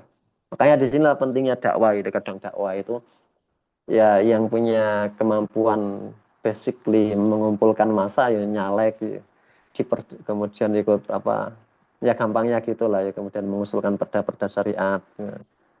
Sehingga apa nuansa keislaman kemudian mengembalikan menjaga masyarakat Indonesia sesuai dengan turos yang hadir, sesuai dengan hadharah yang pernah ada di Indonesia itu apa istilahnya ya lebih menenangkan, lebih menjiwai dan sesuai dengan karakteristik kita sebagai orang Timur. Daripada kita mengikuti tradisi-tradisi Barat kok, ya mengikuti tradisi-tradisi Barat, peradaban Barat yang dalam sejarah peradaban Barat itu tidak pernah melahirkan peradaban, tapi peradaban ya, intelektualitas Barat itu hanya menghasilkan keonaran. Timur Tengah itu jadi rusak seperti itu, senjata siapa yang buat? Orang Arab tidak buat senjata yang digunakan untuk merusak. Orang Barat semua. Ya. Kemudian pergaulan bebas, dari mana pergaulan bebas itu datang? Dari Barat, ya, menghancurkan ya apa hubungan seks di luar nikah dan macam-macam. Karena la khaira fil gharb gitu ya, la khaira fil gharb. Semuanya rusak gitu ya. Nah, Nah, kemudian ada paragraf yang beliau tutup ini, di bagian ini. Kita baca terakhir itu. Amma ja'lu syari'atil islamiyah hiyal asasul awal alladhi yubna alaihi tashri'una al-madani. Fala yazalu umniyatan min a'azil amani allati takhtaniju bihas sudur. Wa tantawi alaiha al-jawanih. Walakin qabla an tusbih hadhil umniyah haqiqatan waqi'ah. Yang bagi an taquma nahdah al-miyah qawiyah lidirasati syariatul islamiyah fi dawi al-qanun al-muqaran. Jadi ya semua orang itu berharap syariat Islam itu diterapkan. Dan itu adalah harapan yang mulia. Tinggal bagaimana cara menjalankan. Di sela-sela itu maka perlu diadakan berbagai macam gerakan keilmuan yang meneliti kira-kira kalau hukum gadai misalnya di dalam fikih, kalau ditakninkan itu rumusannya seperti apa, frasa-frasa yang digunakan seperti apa, pembagian bab, pembagian fasal itu seperti apa, kemudian dikomparkan dengan aturan-aturan gadai yang sudah ada. Negara kita kan juga punya aturan gadai, aturan pinjam meminjam, aturan simpan menyimpan kan ada semua. Nah itu kita komparkan dengan fikih-fikih Islam kita. Kira-kira kalau dimasukkan fikih Islam di situ, nanti frasahnya itu, klausalnya itu menjadi seperti apa. Nah, seperti itulah. Wa narju an yakuna min wara'i ja'lil fiqhi al-islami masdaran rasmiyan lil qanun jadi ma yu'awin ala qiyami hadinah. Jadi ya harapannya langsung bahasa yang lainnya begini sih, beliau mengatakan umat ini nggak akan bisa maju, nggak bakal bisa bangkit kalau tidak menjadikan syariat Islam sebagai hukum formal. Ya, itu kesimpulan akhirnya seperti itu. Nah, sebelum menuju itu ya banyak liku-likunya, ya, termasuk tadi taklim, kemudian iqamah nadwa almiyah, dan muqaranah bainal fiqh al-islami wa al-ahkam al-wad'iyah gitu ya. Dan seterusnya. Tamam. Saya kira itu pada malam hari ini. Dan kalau besok malam ditakdirkan kita muncul lagi, duduk lagi. Kita bahas tentang raddu syubhat haulal fiqh al-Islam. Ini tidak terlalu banyak. 1, 2, 3, 4, 5, 6, 7. 7 plus 1 paragraf. Insya Allah besok malam kita diskusikan. Khair. Saya kira itu. Saya kembalikan ke moderatornya. Baik, Masya Allah. Syukran jazakumullah khairan kepada Al-Ustadz Hilal Ardiansyah Putra, SAG, LCMA, atas penjelasan yang telah diberikan. Insya Allah Ustadz, ya ini baru mukadimah aja. Eh, Pembahasan terkait perkembangan fikih secara baik itu apakah dia statis maupun dinamis sudah tambah ke berbagai macam aspek kehidupan kita. Seperti tadi Ustadz sebutkan bahwa ternyata hukum fikih itu hanya yang bersifat personal saja, tetapi juga ada yang juga dia tuh bersifat formal, yang mana hukum fikih itu nanti ketika dia ditaknin maka dia akan menjadi undang-undang, yaitu fikih yang kemudian disusun menjadi undang-undang. Insya Allah teman-teman semua, sekali lagi syukuran kepada Ustadz Jazakumullah khairan yang telah memberikan pemaparan. Insya Allah kita akan memberikan waktu selama 20 menit kurang lebih teman-teman sampai jam 21.50. Buat teman-teman yang ingin bertanya kepada Ustadz secara langsung, dipersilahkan boleh melalui apa namanya, boleh langsung open mic ataupun mau melalui chat.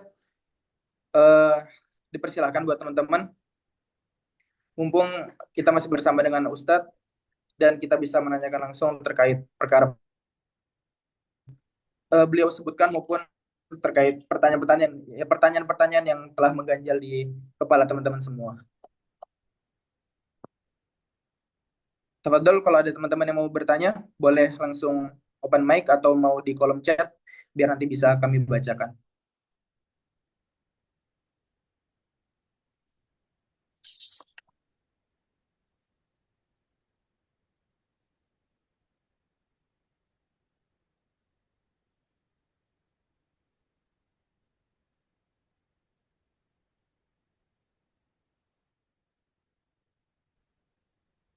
Ustaz, mungkin Ana ingin bertanya, Ustaz.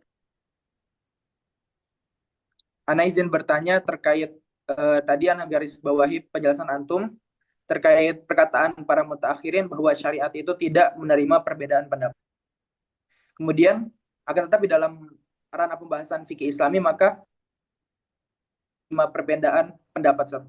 Mungkin Ana masih kurang paham syariat di sini sehingga dia tuh tidak bisa menerima perbedaan pendapat apakah syariat ini mencakup seluruh keseluruhan dari syariat Islam yang mana fikih itu masuk ke dalamnya atau seperti apa, mungkin Ana minta penjelasan dari Antum. Baik. Kalau merujuk sebelum ada pemisahan-pemisahan istilah, fikih itu yang masuk syariat gitu ya. Jadi syariat itu adalah semua aturan yang disyariatkan oleh Allah. Maka itu masuk dalam kategori syariat. Tapi sebagian mutakhirin itu memberikan pembedaan. Jadi ini zaman ketika istilah berkembang gitu.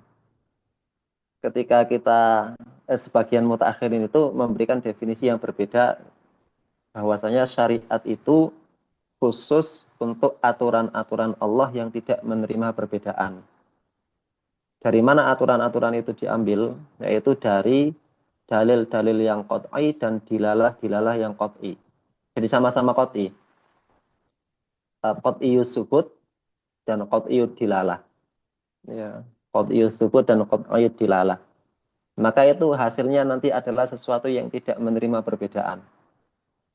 Tidak menerima perbedaan. Ya, contoh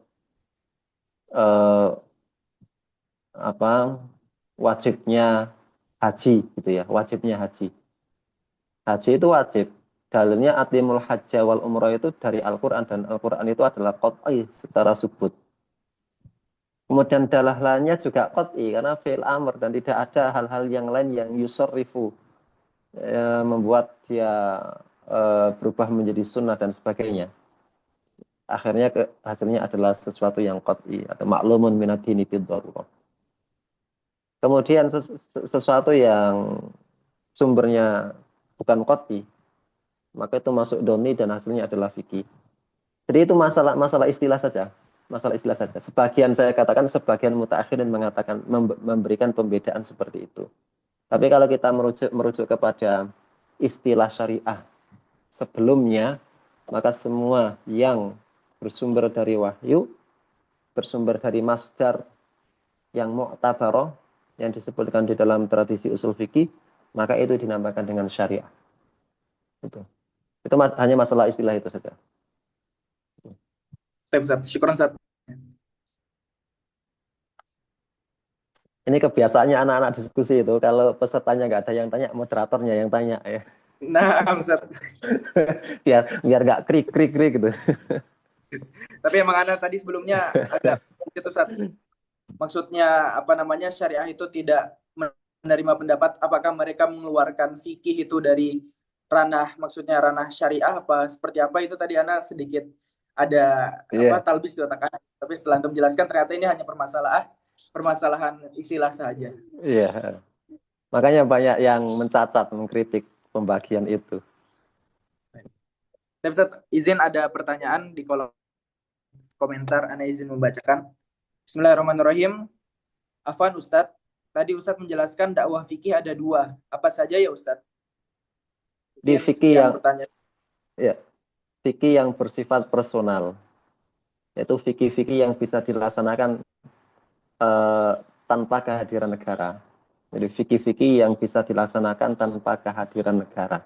Yaitu bisa kita sosialisasikan kemana-mana ke diri kita sendiri, kepada orang lain. Yang kedua adalah fikih yang tidak mungkin dijalankan tanpa kehadiran negara. Dan inilah perlu untuk menformalisasikan fikih melalui proses legislasi. Apa yang tidak bisa dilaksanakan sendiri, harus ada negara yang hadir. Hukum potong tangan. Gitu. Lo hukum potong tangan kita selesaikan sendiri, nanti habis tangan orang itu kita potong. Kemudian misalnya kita gerbek orang zina gitu ya. Di sana ada orang zina, kita datangi. Kemudian kita ikat, kita rajam ya. Nanti habis orang. Nanti kacau, menyebabkan faudo. Jadi sesuatu yang menyebabkan faudo. Kalau fikih yang tidak bisa, yang fikih yang butuh kehadiran negara di situ. Kalau dilaksanakan oleh kita sendiri-sendiri, itu akan menghasilkan faudo. Apa sih faudo itu bahasanya? Ricu ya? Ya, Icu. anu lah, aneh, ricuh ya. Nah, sehingga itu butuh peran negara. Dan negara itu, agar peran negara itu benar, ya berarti harus ada formalisasi syariat itu. Nah, baru di situ hukum fikih di bab jinayat, bab hudud, ya, itu bisa diterapkan. Bisa diterapkan. Hakata. Baik Ustadz. Syukran Ustadz, jazakumullah khairan. Eh, pada penanya, tadi apakah sudah jelas atau ada yang ingin ditanyakan lagi kepada Ustadz? Jika sudah jelas, Alhamdulillah. Baik Ustadz, sudah Ustadz, jazakumullah khairan. Baik teman-teman yang lain, dipersilahkan bagi yang masih ingin bertanya. Boleh langsung open mic, boleh melalui kolom chat seperti tadi.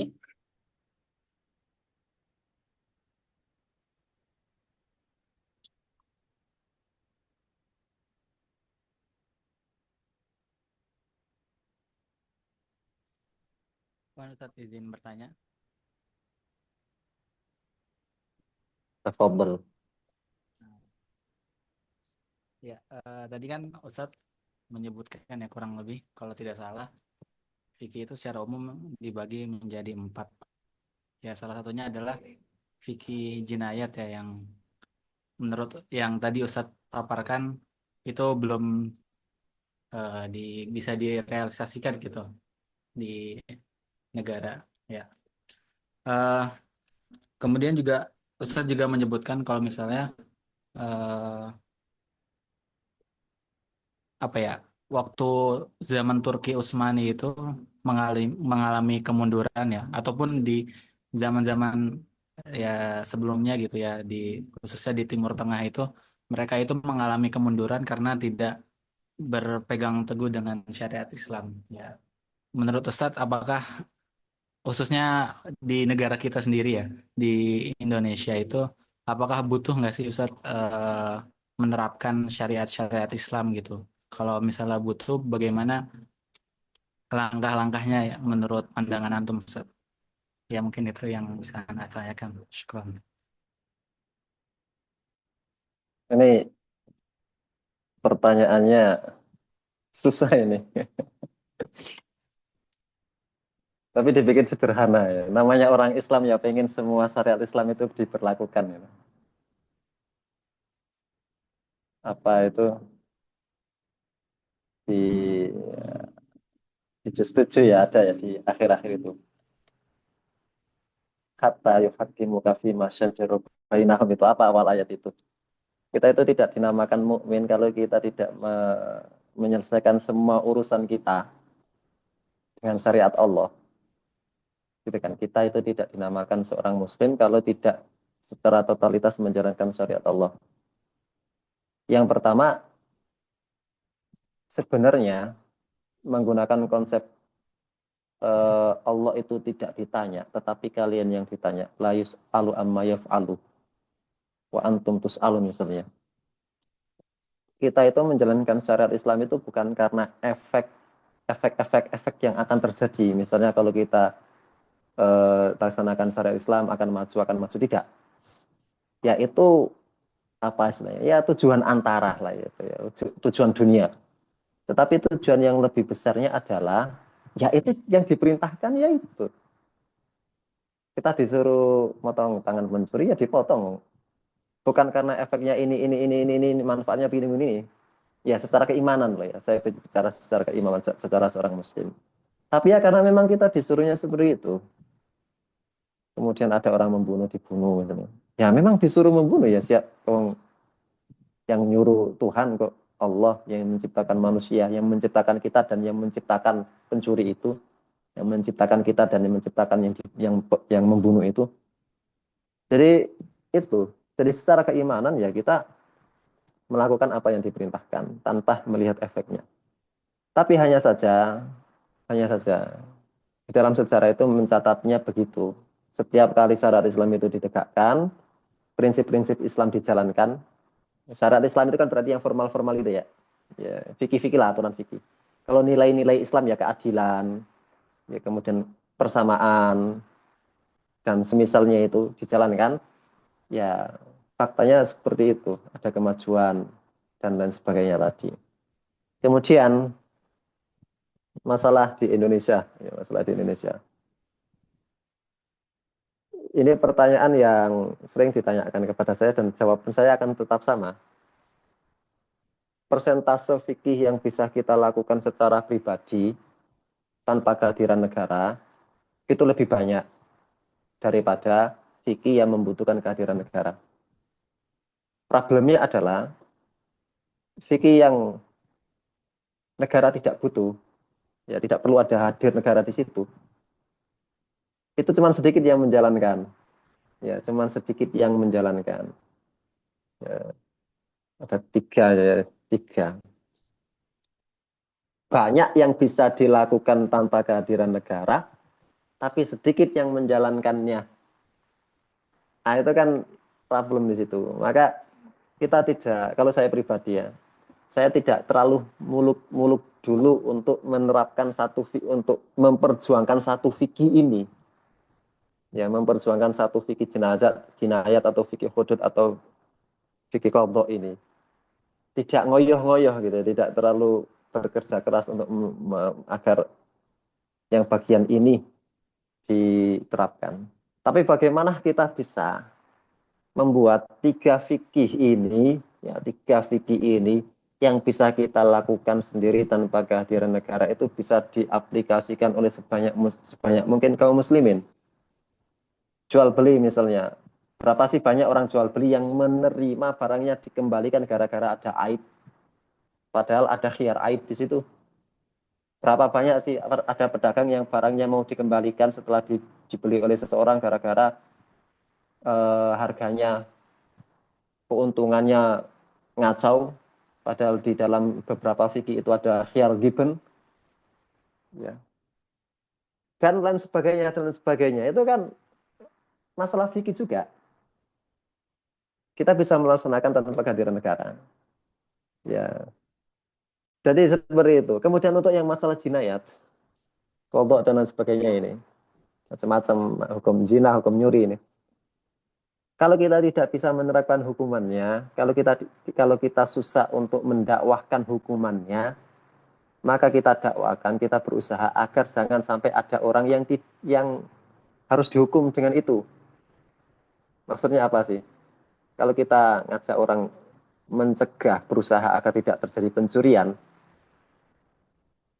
kan tidak perlu ada potongan tangan. Jadi misalnya nggak berlaku, nggak diterapkan secara formal, nggak apa-apa, hukum potong tangan, oh nggak ada yang nyolong. Nah, karena kita sudah membentengi, kita preventif, gitu ya. Kita sebisa mungkin menjaga kondusivitas masyarakat, menjaga batinnya masyarakat agar tidak terjadi pembunuhan. Ya itu sudah menyelamatkan agar jinayat itu ya di samping karena tidak diformalkan juga tidak ada pelakunya. Gitu. Kemudian kadang saya itu berpikir begini, di Indonesia ya, hukum kita di Indonesia. Pencuri itu misalnya, orang mencuri itu bervariasi hukumannya. Ada yang sampai maksimal, seingat saya 7 tahun penjara. Anda bayangkan, orang nyuri misalnya, nyuri 5 juta. 5 juta dia curi. Kemudian di pengadilan divonis 5 tahun. Wah, itu enak sekali pencurinya bisa makan gratis selama 5 tahun. Yang secara normal 5 juta itu habis dalam 5 bulan. Itu kan yang untung pencurinya, negara beban. Jadi berapa ratus ribu pencuri, mencuri uang sedikit, di penjara, negara kebebanan untuk membayari mereka, para pencuri-pencuri ini. Makan gratis, ada yang 4 tahun, ada yang 5 tahun. Waduh, susah amat ini negara punya uang banyak sekali. Utang saja nggak selesai-selesai bayar gitu ya. MBG nyari uangnya susah gitu ya. Membunuh misalnya, membunuh. Pembunuh itu, apa gunanya negara merawati pembunuh ya? Merawat pembunuh di dalam penjara. Apa gunanya negara? Apa manfaatnya negara? Ada orang membunuh 1 orang. Kemudian dia di penjara maksimal seumur hidup misal 20 tahun. Sekarang jarang ada hukuman mati, 20 tahun. Negara harus memberi makan gratis orang ini selama 20 tahun. Ya Allah, kaya sekali negara ini. Membunuh, jelas bahwa dia membunuh. Ada unsur udwan, ada unsur adwan. Ya, hukum mati, selesai. Negara bebas nggak ngasih makan dia 20 juta. Kalau cuma 1-2 orang pencuri pembunuh ya mungkin tidak menjadi beban. Tapi penjara itu penuh dengan yang seperti itu. Berapa puluh ribu pembunuh, berapa ratus ribu pencuri, ya berapa ratus orang korupsi. Negara gara-gara menerapkan hukum kolonial itu, negara harus mengeluarkan triliunan rupiah untuk membiayai para penjahat. Sedangkan kita yang orang-orang baik-baik ini ya, amin soleh-soleh ya, harus kerja banting tulang tiap hari untuk makan. Wah, itu lucu sekali hukum seperti itu. Ya, jadi ya seperti itu aja lah sebenarnya ya. Itu wallahu alam. Baik, Masya Allah, syukuran atas jawabannya. Syukuran juga kepada Fauzan Yusuf yang sudah bertanya. Masya Allah. Oh, ini ada yang raise hand. Junaid, mungkin boleh sekalian kita jadikan pertanyaan penutup. Silakan Al Junaid.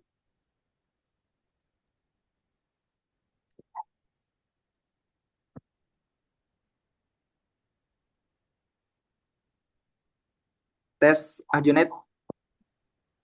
Apakah jadi bertanya? Atau hanya terpencet saja? Iseng kali dia. Mungkin kepencet. Nggak ada kerjaan jadi dia pencet. 6 labas, insya Allah. Khair. Ini masuk gak ya? Masuk. Tadi masuk, sekarang baru masuk. Oh, fine. Oh, mungkin lupa open mic ya, nggak apa-apa. Enggak, tadi udah open mic tapi kayaknya ada trouble gitu kayaknya. Oh, baik. Silahkan. Ya. Baik, pertama, Anda ucapkan jazakumullah khairan kasihan kepada Al-Ustadz atas materi yang sangat menginspirasi kami. Yang kedua, kami ucapkan juga terima kasih kepada panitia sebesar-besarnya atas kesempatan yang berharga ini. Ustadz izin nanya, Ana punya satu pertanyaan berkaitan dengan kehidupan kita di sekarang ini ya. Bagaimana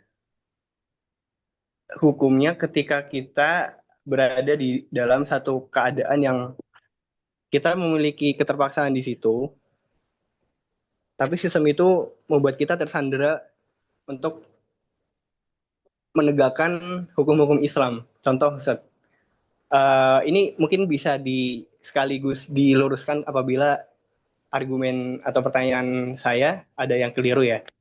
Contohnya di negara kita ini, itu kan ada pajak ya Ustaz. Ada pajak yang kalau kita telusuri, sebenarnya juga pemanfaatan pajak alokasinya cukup jelas dan bermanfaat gitu. Karena kalau pendeknya yang saya ketahui, kalau misalkan kita ganti misalkan nih, sistemnya menjadi full zakat, nanti berimbas kepada zakat kan khusus untuk 8 asnaf ya. Nah, kalau misalkan untuk pembangunan jalan raya yang itu tidak untuk 8 asnaf saja, bahkan untuk semua orang, maka penggunanya dari mana? Nah, salah satunya salah satunya adalah ya itu. Jadi penggunaan pajak kalau kita telusuri sebenarnya asal yang mengkoordinirnya kami masih relevan dan baik. Nah, tapi kalau kita merujuk kepada hukum Islam, mohon maaf lagi kalau ada yang salah mungkin bisa dikoreksi sekaligus. Kalau kita merujuk kepada syariat, tidak ada hukum atau bahkan tidak apa ya melarang ya kalau tidak salah melarang adanya pajak. Nah, eh, kalau misalkan posisi kita adalah bekerja di institusi yang berkaitan dengan pajak ini, Ustaz, sedangkan satu sisi di hukum Islam tidak ada itu, atau bahkan mungkin melarang atau memakruhkannya. Tapi kalau satu sisi lagi, kalau kita nggak di sana atau kita tidak berada di institusi tersebut, bisa jadi dalam tanda kutip entah tanpa kehadiran kita sistem itu semakin memburuk dan semakin rusak, atau kalaupun kita nggak kalaupun kita keluar dari pekerjaan kita yang tersebut, pekerjaan kita yang ada saat itu, yaitu di pajak, memungkinkan akan memperparah atau menimbulkan masalah pada kehidupan kita, mungkin dari rezekinya atau apa gitu, Ustaz. Atau institusi sejenis seperti pajak, bea cukai, kan ya masyhurnya bea cukai banyak permainan dan segala macamnya ya. Dalam artian posisi ini kan membuat kita kayak tersandera gitu, Ustaz. Ketika kita stay ada di sana, kemungkinan besar kita yakin misalkan kita yakin bisa bertahan dengan nilai dan idealisme keislaman kita, dan keberadaan kita di situ pun menjaga kestabilan atau setidaknya meminimalisir hal-hal yang bisa jadi kebobolan gitu. Nah, posisi seperti ini kayak kita tuh sandera dengan dua kondisi dalam Islam, bagaimana ya Ustaz? Jazakumullah khairan. Baik, ya Kum. Pajak ya. Orang pajak itu kayak kaya ya. Apalagi Indonesia semuanya dipajakin.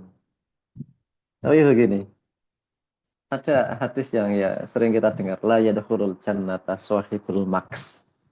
La yadkhulul jannah sahibul maks. Di situ yang disebutkan al-maks. Maka menjadi objek kajian para peneliti apakah al-maks itu adalah pajak. Itu yang pertama. Yang kedua, para ulama itu mendefinisikan pajak, bukan pajak, al-maks itu adalah akhdul mal zulman bi ghairi muqabil. Akhdul mal zulman bi ghairi muqabil. Ya mirip-mirip gosok lah atau zulman ya. Dan biduni muqabil. Misalnya apa biasa orang-orang malak di jalan itu ya. biasanya ya di mana ya, Lampung ya sering itu yang viral-viral itu, preman minta uang malak 2.000. Nah itu masuk dalam kategori maks. Akhdul mal zulman bi ghairi muqabil, nggak ada muqabil apapun yang diterima oleh pemberi. Sedangkan kenyataannya pajak di Indonesia ini dan pajak di beberapa negara itu ada muqabilnya, jalan macam-macam. Ya tentu saya kira lebih banyak yang dikorupsi ya. Tapi ya perlu data ya, perasaan saya, perasaan saja ya. Perasaan saja ya, banyak yang lebih korupsi daripada yang jadi jalan, yang jadi jembatan gitu ya. Sehingga perlu dibedakan di situ antara al-maks dengan al-doribah. Kemudian Abu Yusuf itu menulis tentang masalah perpajakan sejak zaman dulu. Bagaimana negara itu kalau memang membutuhkan tambahan dana, apabila sudah tidak tercover, apabila dana zakat atau sedekah tidak bisa mengcover, maka bisa mengambil uh, pungutan dari masyarakat. Bisa mengambil pungutan dari masyarakat. Kemudian tentang masalah asnaf-asnaf tadi, yang ditasarufkan ke 8 asnaf itu kan hanya yang sedekah yang mafruḍah. Sedekah yang mafruḍah. Ya, zakat pertanian, perdagangan, zakat fitrah, pertambangan, dan yang semisalnya ya, hewan, ternak itu. Tapi kalau sedekah, infak, sedekah yang sifatnya adalah nawafil sunnah, itu maka tasarrufnya itu adalah a'ammu min dzalik. Kemudian di dalam konsep Islam itu sebenarnya ada yang namanya wakaf. Wakaf produktif itu sejak dulu sudah ada. Umar ada wakaf produktif dari Umar. Umar wakafkan pohon, hasilnya dijual, digunakan untuk maslahat. Di beberapa kampus-kampus Kristen di Eropa meniru konsep wakaf itu. Ada orang punya perusahaan, perusahaannya diwakafkan, royaknya, manfaatnya digunakan untuk maslahat-maslahat itu. Jadi sebenarnya dengan menggunakan model-model penarikan ya bahasa saya dalam tanda kutip penarikan uang yang sah, zakat, sedekah, wakaf, itu sebenarnya sudah bisa mengcover berbagai macam kebutuhan masyarakat. Sebenarnya seperti itu. Tapi karena mungkin ya namanya juga masyarakat kan tidak semuanya beriman gitu ya. Zakat yang wajib saja tidak dijalankan, akhirnya negara hadir dengan jalan yang lain. Tetapi tetap perlu dibedakan antara pajak dengan zakat. Nanti jadi anak buahnya Sri Mulyani lagi. Tetap berbeda. Dan kita harus tetap mengakui bahwasanya pajak itu bukan konsep asli Islam, memang bukan konsep asli Islam. Itu konsep sudah ada dari zaman dahulu sebelum Islam datang. Tetapi model penarikannya, kemudian semangatnya pada masa Islam itu dirubah. Jadi, ala kulli hal itu ya, para ulama berbeda pendapat apakah pajak itu, apakah al-maks di dalam hadis itu diartikan pajak, ya, atau hanya diartikan sebagai akhdul mal zulman bi ghair muqabil, tanpa ada muqabilnya. Gitu. Saya kira itu, wallahu alam. Nah, Ustaz, syukran jazakumullah khairan atas jawabannya yang insya Allah sangat jelas dan juga menjawab dari pertanyaan yang ditanyakan oleh Junaid tadi.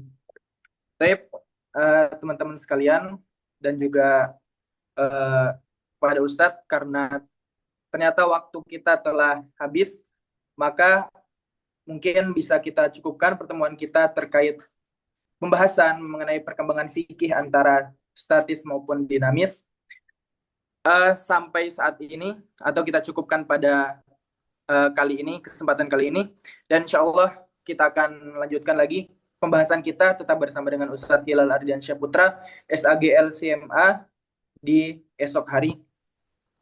Kemudian sebelum kita tutup, mari kita adakan dokumentasi sebentar. Maka Ana meminta tolong kepada teman-teman dan juga kepada Ustadz untuk kita bisa on cam untuk mengambil dokumentasi.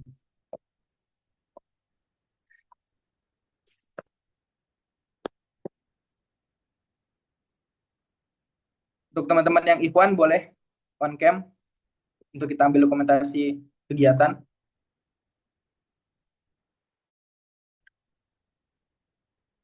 Kemudian untuk moderator, untuk operator yang mengambil gambar, dipersilakan. Oke. Oke. Dalam hitungan ketiga, 1, 2, 3. Sekali lagi Ustaz, teman-teman semua. 1, 2, 3.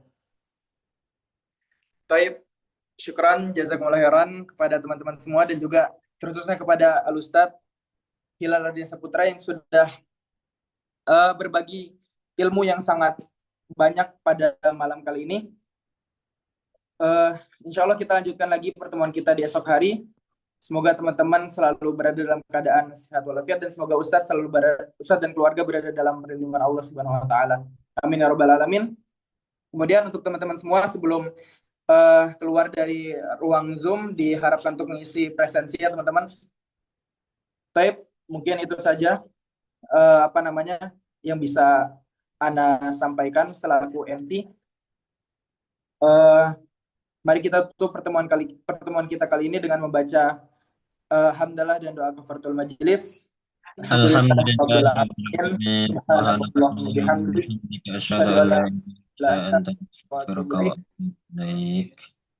Wabillahi taufiq wal hidayah wal inayah. Wassalamualaikum warahmatullahi wabarakatuh. Waalaikumsalam warahmatullahi wabarakatuh. Jazakallahu khairan ya Ustaz.